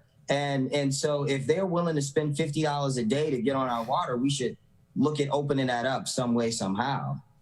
But aren't you eliminating accessibility to a number of folks in our city if you up the cost of something like that? Well, just like we do with recreation fees, we can waive fees for individuals who just are not financially able to do that. I mean, I think that it obviously would have to be a system that is thought out, but I think it's very doable, and it also would bring our permitting into the 21st century of being able to like say, look, I want a day pass, something like that. I want to be able to contribute financially to the city. Keep in mind, unlike Truxton Park, I mean, this is in a residential neighborhood, and it's a narrow street. And when I say traffic down there turns around right at the launching area and goes back out, up Tucker Street. I don't really know that we're seeking to appeal to tourists when we open a place like this. Now, if you're talking about buying up a marina in Eastport or something like that and using it as a launching facility, that's a totally different story. This is a very quiet part of the neighborhood where this is. I don't think that we could handle the type of transaction, at least we couldn't do it very often, no matter how we made it. If we have no permits and anybody can come, it'll become a free-for-all, I can assure you, and one that won't be pleasant for either the residents or the people coming down to use the facility. Thank you. Alderman Pindell-Charles was next, then Alderman Arnett, then Alderman Tierney, I think. All right. Thank you, Mr. Mayor. I was encouraged regarding Amendment 40 here. Alderman Savage asked Alderman Payon the impact that would have on Ward 2. I also like to practice our councilmatic courtesy as well. So I'm going to ask Alderman Payon if this residency requirement, would he prefer or would his residents prefer that it be number one, just city residents, or number two, city and county residents, or number three, city, county, and state residents, or even number four, city, county, state, and out-of-state residents? What do you think your residents would prefer, Alderman Payon? Well, I think the strong preference would be for the first alternative, city residents only. I suspect, and I never specifically posed the question, that maybe they could live with number two, city and county, because we do have some, certainly have interplay between the recreation facilities that each jurisdiction has. Once you get beyond that, I don't think they would look very favorably on 3 or 4. And just not to sure they look favorably on 2, but bring it to bear. You're talking about residents anywhere from Brooklyn all the way down to Bristol. So your residents would be comfortable with county residents. Is that correct? That's me. That is I never posed the question, but I am just guessing that they could somehow live with that, if they had to. They would not want to do that. There's a very strong preference for number one. Thank you. Thank you. That's very important to me.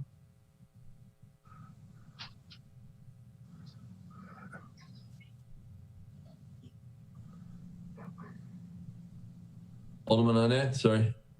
Thank you, Mr. Mayor. I have a hard time arguing for public access to the water at Wells Cove and Hawkins Cove, but then limiting it here. In my view, the permitting process, part of the permitting process is to make sure that only the capacity that this can accommodate will be permitted. If people apply over and above, say 5 or whatever it is, they don't get a permit for that day. So, I mean, that's the whole reason, one of the reasons for having a permitting process is to control the use of it. You can go to Truxton Park and not be able to find a space during busy days, particularly on the weekend when people are launching their boats there to go out and do some fishing on the bay. So to me, the permitting is what controls the number of people. The permitting is also what controls the access to the fire engines and those sorts of things. Now, having said that, I think that we are talking about a non-trivial task that we're putting on the harbor master to manage all of this permitting. And so I would argue permit fees should be commensurate with the costs for her to manage this. But to me, permit it, that controls how many people can be there, that controls people blocking fire access, and with Alderman Gay, I agree, that could also generate some revenue. Thank you. Alderman Tierney. Yeah, thank you, Mr. Mayor. I just want to clarify, because this has gone through committee and everything in this residency issue. Well, let me back up. It couldn't, with this legislation could not have been introduced at the most inopportune time, because equity in water access is a really big issue right now. So, as many times as I say, this has always been for residents. It's, optics are reality. But to assist in that perception, we did the amendment that we just passed does specifically say, this is just for the ramp. Anyone else can use the small, I wish I had that picture again, the screen share, but this is just for the ramp use. Anyone else can use this strip of beach that is adjacent to it. And so I think that point really has to be made clear, that this is specifically for the Tucker Street launching structure, if you will. But Alderman Arnett brings up a good point, that I could see lifting the residency requirement just because of the public sentiment, and requiring the permit, because the permit, is a hassle. Again, it's just for the structure itself. It may manage the problem, and so I would be. I'd be receptive to that. I wish Beth was on the, maybe Beth, we can get Beth to talk about it, that works, but I'll throw that out there as well. Thanks. Thank you, Alderman Savage. Nope. And then Alderman Finlayson. Thank you, Mr. Mayor. Yeah, just quick response to Alderman Gay. As Alderman Palin said, this is really largely a residential ramp. It's not really meant to be a tourist attraction, because it doesn't have the infrastructure, honestly. It doesn't have the pay stations, doesn't have any kind of parking. It doesn't even, the ramp itself is not robust enough to handle a lot of large boats. So I think it's reasonable. And plus, we have Truxtun Park, which does, it has everything you need to have that's our tourist center. It has dedicated parking and plenty of infrastructure. And it's nowhere near, it's not surrounded by residential houses. So in that sense, I think it's reasonable to put some restrictions on this ramp. And also keeping in mind that the beach is open to everybody. So locals don't have to worry about getting, permits for their kayaks. But I do think it's reasonable to have some kind of restriction, including permitting now that I think about it more, because we have to get permitting to go to Quiet Park in the county. So it's not like asking county residents. I don't think it's too much to ask them to get a permit to come to one of our facilities. Alderman Finlayson, then Alderman Gay. Yes, thank you, Mr. Mayor. 2 questions. Are there other parking options? Because parking seems to be the #1 concern, not the launching part, but the blocking of the street, and outsiders parking, in close proximity. So how far does one have to park and walk to get to the water? And we're not just talking about people launching their vessels, but we're talking about people using the beach also. So is there another option for parking that's a close proximity? I see Mr. Gerald's hand up. Mr. City Manager. Yeah, there's no good options for parking. This was originally a state grant to fix up this area. And because there wasn't infrastructure in that area, infrastructure being parking, we weren't able to use the grant money because it's just not available. So we came back and we're using city bond money to pay for this because of that fact. So, people park up by the elementary school on the street, but there's no dedicated parking lot. There's just no good parking close by for this facility. Thank you, Mr. Gerald. My other question then has to do with the permitting process. And I think Alderman Gay touched on this. How does one get a permit?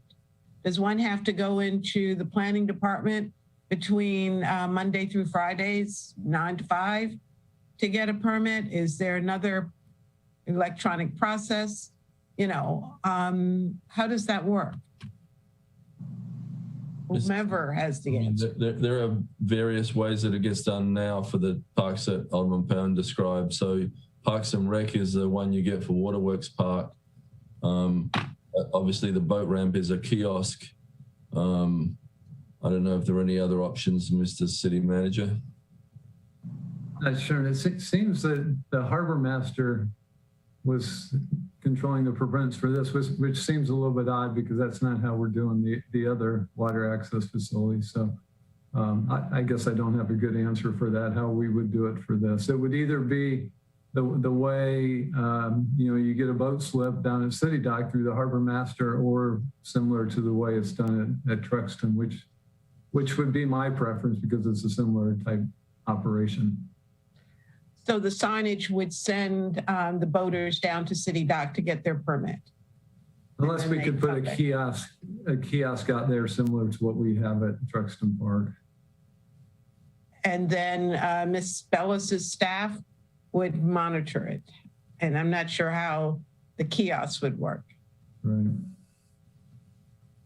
Yeah, the kiosk I think would be operated by the Rec and Park department, the same way they do at Truxton.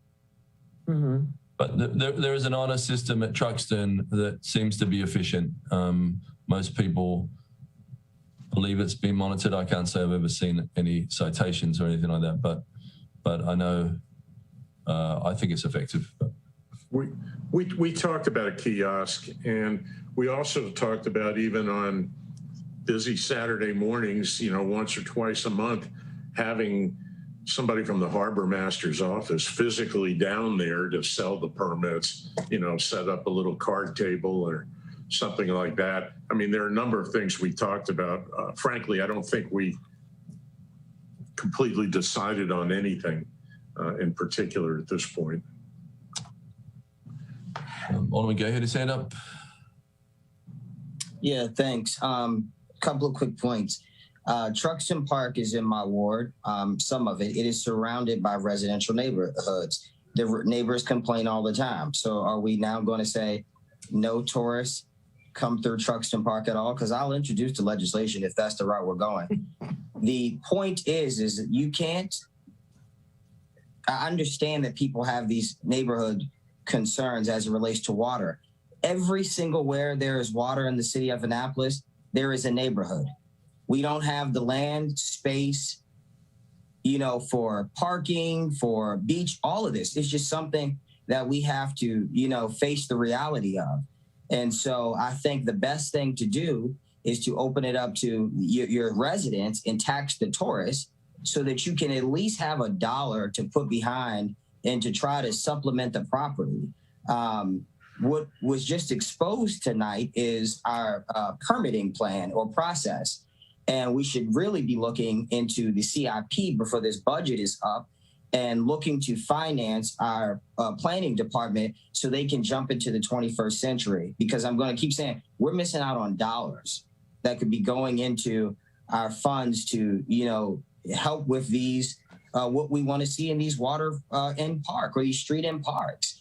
I mean, it's so easy to me, it seems easy. Make the investment, see the response from the general public. People aren't going to stop coming to Annapolis. They're just going to pay the $50 to get on the water. And so because we can't lease our city dock right now, due to all of these state contracts and everything, we have to look to make money from the water that we do have in other ways. And this is a good way. We set up an app or something on the website. People come to our city, they pay their $50, they print their slip, bam, and we never even have to blink an eye. Like, I think this is something that could be done for not just this project, but for the city in its entirety, because you're not going to find a place where there's water and no communities. It's just, you're not. Alderman Paone, I think you had your hand up next. Thank you, Mr. Mayor. Well, you know, the hypothetical question I guess I have is, what does this do to water access for poor people? When it's crowded down there with people from out of state who are, you know, getting a bargain, launching their boats here. That's really not what we're trying to do here in the city. Alderman Arnett spoke to that a few moments ago, that we're trying to encourage water access. And who are we trying to encourage water access for? You know, some guy from Bayonne, New Jersey coming down here, or, you know, folks that live right here in town. That would be my concern with doing that. I mean, when we fix up street end parks, we're not really fixing them up for tourists. We're fixing them up for the folks that, you know, live on that street or live in town anywhere.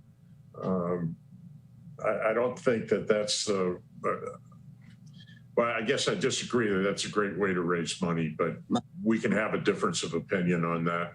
I think reasonable minds could differ. Alderman Gay, and then we'll vote. Mr. Mayor, just quickly, my comment to that is that the people who are city residents who live on the water don't even want us, poor people, on the water. So don't put it on the out-of-state residents. They don't want us on the water either. So we have a crisis as it relates to water access.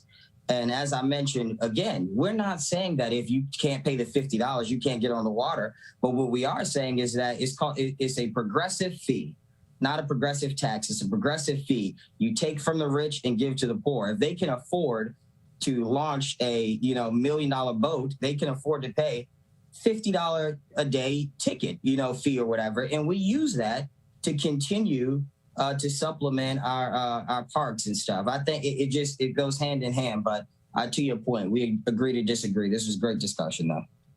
So we have the Savage Amendment 5 on the floor, which will open it up to county and out of state residents. Is that right, Alderman Savage? That's right. Yes. Okay. So we have a first and a second on that. All those in favor with a show of hands say aye. Aye. Anyone opposed, say no. No. No. Do you want to do it? Did you get that, Regina, or not? I think we need a roll call. Roll call, please. Mayor Buckley, Aye. Yes. Alderman Arnett, Aye. Alderwoman Tierney, I'm an aye if we keep the permitting. So what is that? It means It's an aye, I guess standalone aye. They Yeah. can get a permit, so they still have to get a permit. So that's how we'll regulate, you know. okay, Alderman Payon, No. Alderwoman Pendle Charles, No. Alderwoman Finlayson, Aye. Alderman Shannon Meyer, Aye. Alderman Gay, Aye. and Alderman Savage. Aye. That amendment passes. Thank you. Next is Amendment 6, Alderman Savage. Can you move that? Yes. So Amendment 6 would remove the requirements to obtain a launching permit. But, you know, as I've already spoken to that, I think I'm fine as I've given this more thought with a permit requirement. So I'm not going to move that amendment. If somebody else wants to, that's fine.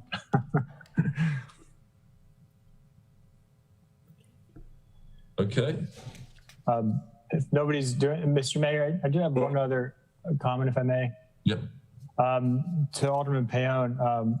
Alderman Payon, if you, so now that the amendment opened it up to basically anyone to use this ramp, which, you know, is currently the practice, but one just offer to you, if you feel like your residents would still have this be limited, want this to be limited in some fashion, I would support an amendment that would just essentially keep it open to city and county residents. Well, I support that too. At this point, the vote came up a little quicker than I thought. Mr. City Manager, can I make that amendment at this point? I mean, Mr. City Attorney. The attorney, yeah, thank you. Sorry. It's the mayor's call. I'm sure you can make the amendment. Yeah. Is it legal? Well, basically, because I'm not really clear, Amendment 6 did away with any residence requirements. So now you want to create an amendment to add a residence requirement only for the county and city. That's correct. Yeah, you'd have to move that if the mayor, the presider, decides to allow that. You want to move that, Alderman Payan? Yes. Can I get a second? Second. All right. I think we got some support for this. All those in favor with a show of hands, say aye. Aye. All those opposed, say no. No. Point of information, Mr. Mayor, if I might, I'm not clear on what the last vote was. So could I have some clarification, please? To limit the permits to just city and county residents, I believe. Okay, so the amendment was to limit. Okay. And Amendment 6 was this place, which is so small and tight, right? Is that right? Yes. Original Amendment 6 was withdrawn by Alderman Savage and replaced with this amendment. Okay. That was very nice of you, Rob. This really replaces Amendment 5. It's 5 prime. Yes, it would be 5 prime, except it would undo what 5 did, except after on page 4, line 2, after city, it would just insert and county. Okay, Alderman. Or county. Thank you. Alderman Pindell Charles. Probably have to say. Thank you, Mr. Mayor. I'm gonna reiterate this till the cows come home and the horses too. I applaud Alderman Savage for recognizing automatic courtesy when it comes to Alderman Payon and this amendment. Thank you. Thank you. Okay, is there a motion to vote on O-5-21 as amended? Ooh, we got finished. So moved. So moved. All right. I think we have to vote on that 5 prime. Oh, didn't we vote on that already? No, we don't have to vote anymore. Yeah. Any more amendments? They're all done. No. The motion in them as amended. No, we're not. We got to vote on what's on the floor. No. You got to. We voted didn't, on. we didn't do it all in favor for Alderman Payon's Amendment 5 to limit to city and county. He has. We just voted. You just voted on that. We voted on that. There was. We didn't do all in favor. He has a second. We did not do all in favor. There was an aye. There were there were 4 ayes and 1 nay. Yep.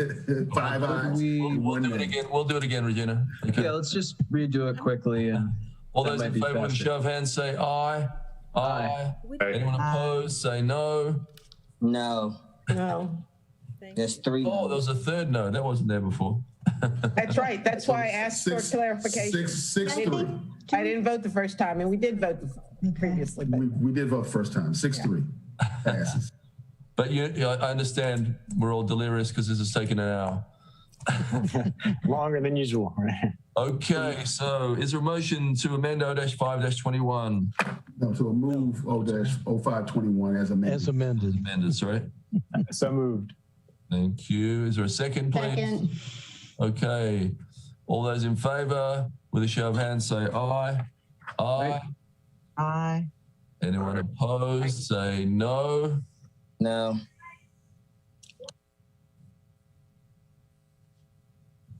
Thank you. Is there a motion to vote on whether these amendments are substantive? Thank you. Is there a motion? Mr. Mayor, Sorry. I have a question in regards to the amendments. So it is the amendment is not creating the fee. The fee would be decided in our fee schedule. That's correct. Okay. I'm surprised there isn't. That legislation has followed this all along. I guess we'll vote on it at the next meeting. I don't know, but we can do that. Regina, you want a roll call for third reader or? Yep. Okay, can I get a motion to adopt O-5-21 as amended on third reader? So moved. So moved. Second. Second. Madam City Clerk, please call the roll. Yes, sir. Mayor Buckley, Yes. Alderman Arnett, No. Alderwoman Tierney, Aye. Alderman Payon, Aye. Alderwoman Pendell Charles, Aye. Alderwoman Finlayson, Aye. Alderman Shannon Meyer, Aye. Alderman Gay, No. Alderman Savage. Aye. That carries. Is that everybody? Mr. City Attorney, please present the next on the agenda. Yes, sir. The next item on the agenda is O-621 for second reader, agency regulations for the purpose of establishing a procedure for the adoption of regulations by the City of Annapolis departments, boards, commissions, requiring public notice, providing an appeal process, and generally relating to the City of Annapolis regulations. There a motion to adopt O-6-21 on second reader? So moved. Second. We have 10 amendments. Who would like to speak to that? Mr. Mayor, I will, but I would prefer if Mr. Lyles, who drafted these amendments for us and whose name is on it with ours, would speak to that. Yes, sir. The amendments 1 through 10 are just merely grammatical and or clarity additions or revisions. They do not change the bill, the proposal substantively at all. And that's really the substance. So we made it more clear, added a word where we needed to add a word, and we also changed the word relating to the creation of regulations as promulgation instead of creating, so that we could really differentiate between establishing code versus establishing regulation. Thank you. And I might add, we're going to put that word promulgating in our glossary of terminology for the City Council. Alderman Arnett. So as sponsor, I accept and appreciate the amendments drafted by the Office of Law. Just by way of a tiny bit of background, up until if this passes tonight, the city could not promulgate rules, could not make rules. They were forbidden starting in July of 2006. So this allows the departments to make and promulgate rules.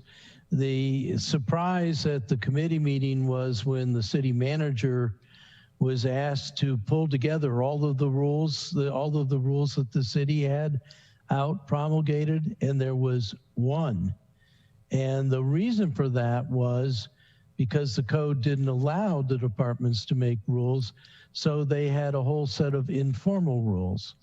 I don't think having informal rules is a very good way to do business. I think if we pass this tonight, we have a rulemaking process that allows for the public to be heard and the rules to be put on the records and kept in a central location, can find them on the city website. And we'll go back into the rulemaking business now, what, 15 years later, if we pass this tonight. Thank you. Would you like to move that, Alderman Arnett? I move that we vote favorably on second reader. With the amendments first. With the amendments. With the amendments, yes. 1 to 10? Yes. Thank you. Can we get a second? I'll second it, Thank you. Mr. Mayor. all 10 of them. Alderwoman Tierney, and then Alderman Savage, sorry. Yeah, I had a question on, maybe Regina can help me. How much public testimony did we get on this? Would anybody be able to answer that? Sorry. Do you know, Taki? I'm not sure, but I don't think we had any. None? I don't think so. Okay, thank you. It's inside baseball. Well, I think there were some people from Eastport who submitted testimony to Alderman Arnett. But yeah, no, I wanted to just thank Alderman Arnett for introducing this. I'd like to sign on as a co-sponsor. I think this will, because we tried to include a very, with the amendments and everything, a transparent process. So there's a public review, and we tried to work with the city manager to address staff concern where originally the staff had to come back and have an additional public hearing, but instead we're just going to use the committee hearings as a public hearing if needed. So I think it helps cut down on some of the unnecessary just time and just for efficiency standards. But I also want to just thank the city attorney for putting together these amendments. It was, great that you listened to us in the committee and got these drafted up, all 10 of them. So it was really helpful for you to help us with that. Thank you. Alderman Chandler. Thank you, Mr. Mayor. So if this passes, this stops like our various departments or commissions from changing rules on various projects halfway through it and shifting goalposts. It won't stop. It'll allow it to start. So it would let our planning and zoning and various commissions suddenly change objectives halfway through projects and shift the goalpost. Or am I mixing this up with something else? I don't think it would do that. I think it would now go into a organized, regular, published, open, transparent process of rulemaking. There are probably a number of informal rules that will come forward and get on the records, but I suspect that we'll continue to operate as usual, except these will now be documented. Okay. Thank you. Alderman Savage.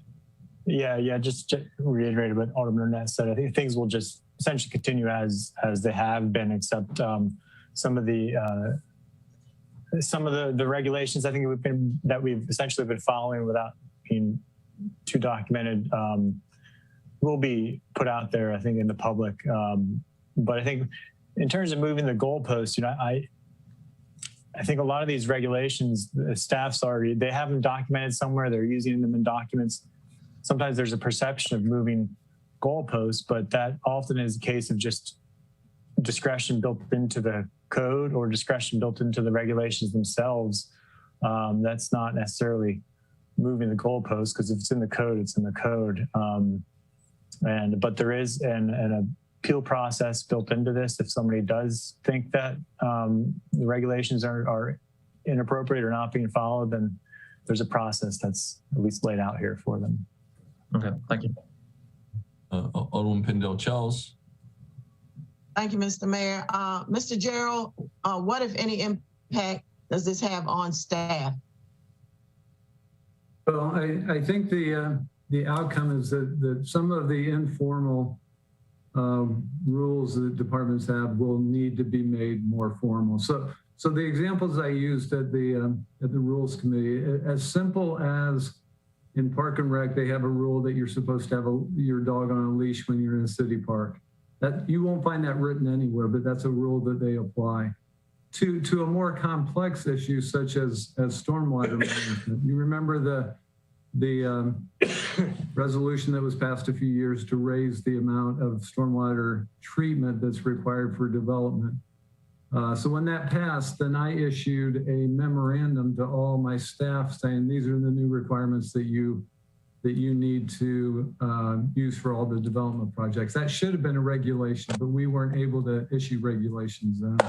But we will be able to now. We have a process to do that. So there will be some additional work to formalize some of those informal rules that we have in place.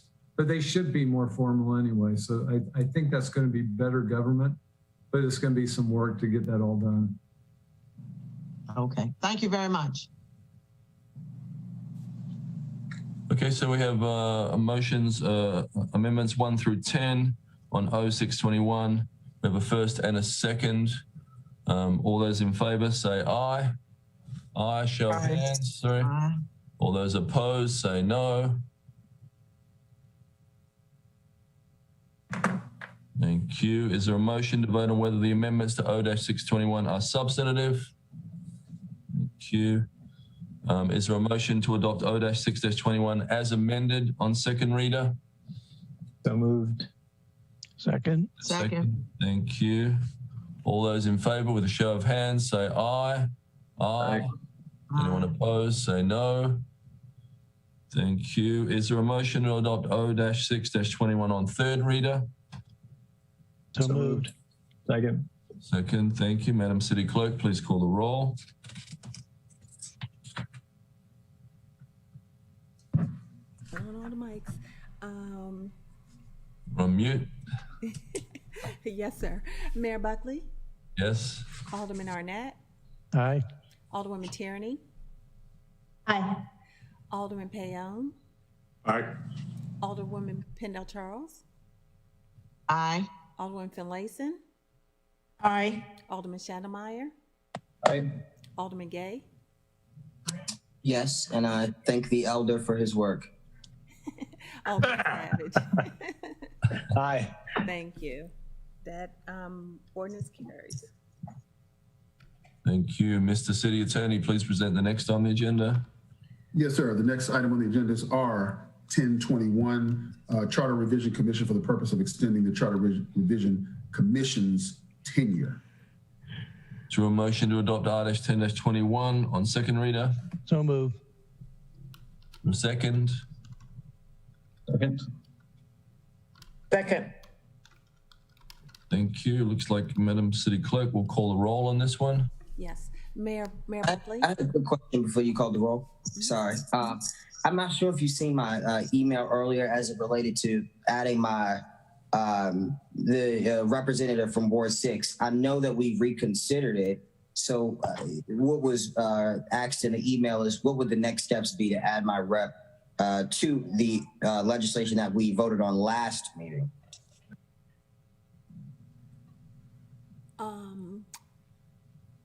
I don't know, Alderman Gay.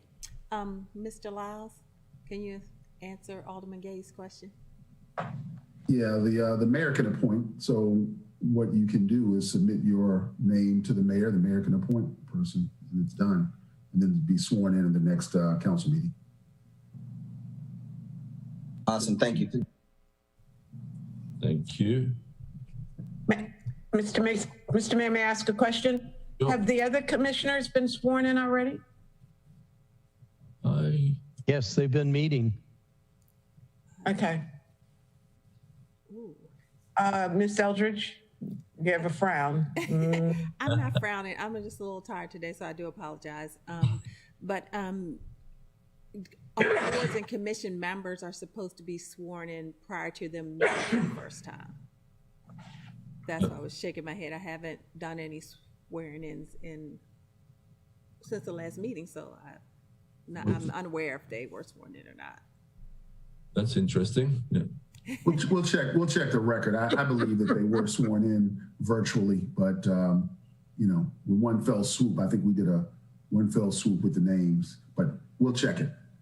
Please, thank you. But the appointment is easy. Mayor can appoint, and then they have to be sworn in. Thank you. I'm going to get City Manager Gerald in, and then Alderman Savage. Yeah, just a real quick question for Alderman Gay. I think you were proposing somebody for the redistricting task force. This is for the charter. Exactly, and I'm mixing the two up in my mind. yeah. Okay. But same situation. Would I just submit to the mayor? Awesome, thank you. Same rule applies. Have to be sworn. Alderman Savage. Yeah, just that well, two things. First, I think they have already been meeting or at least talking, the members.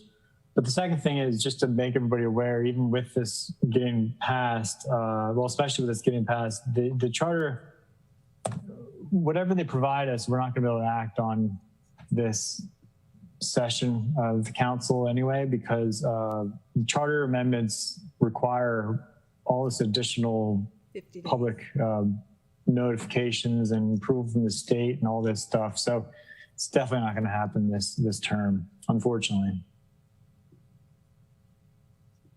Thank you.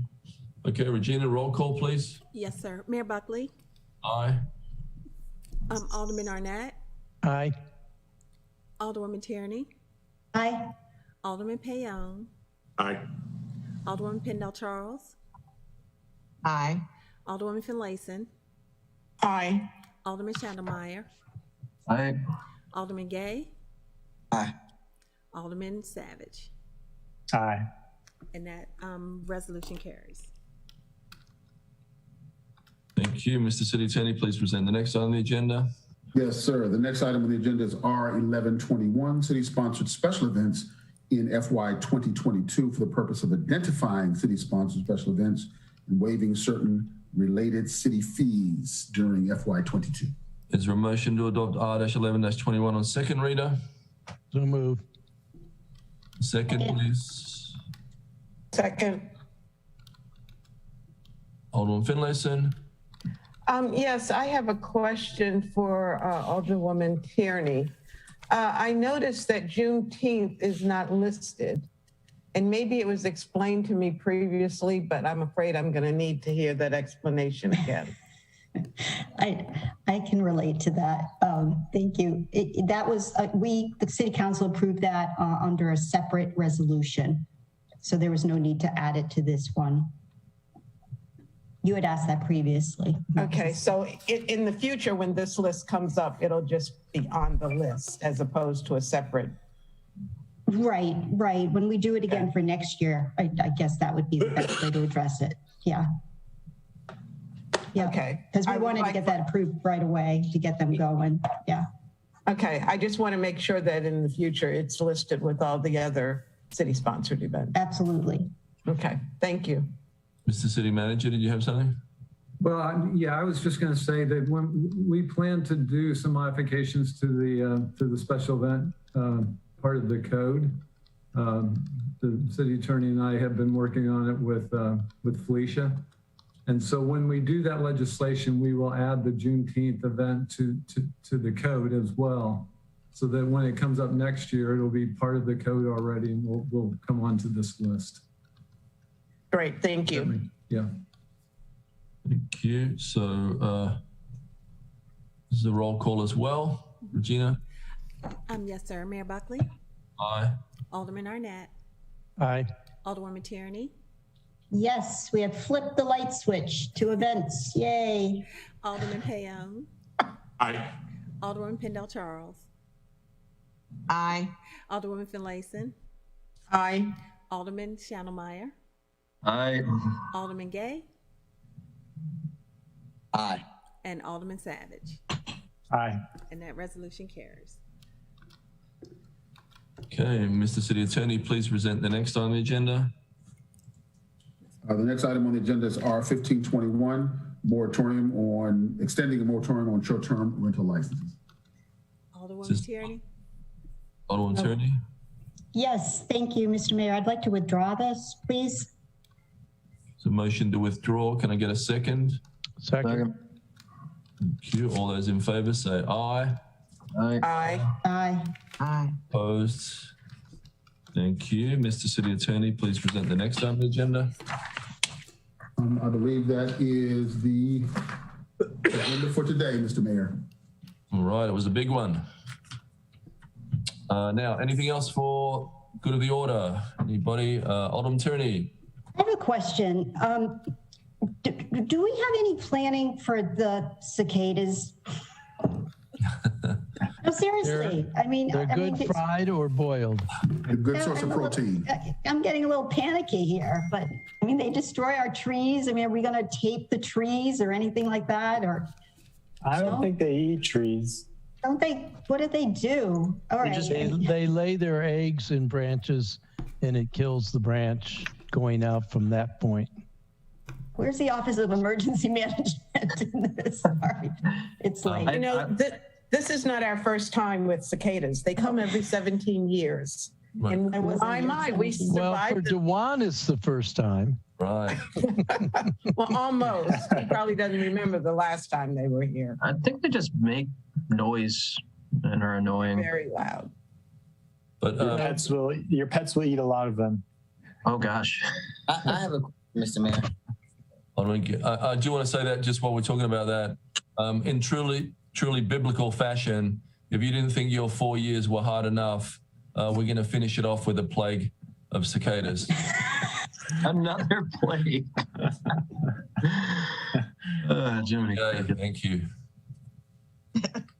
Just a quick question. Is anybody attending tomorrow, the little walkthrough for the trade programming at the marina? Okay, awesome. I'll see you Yes, guys. I am. I got a day job meeting at the time.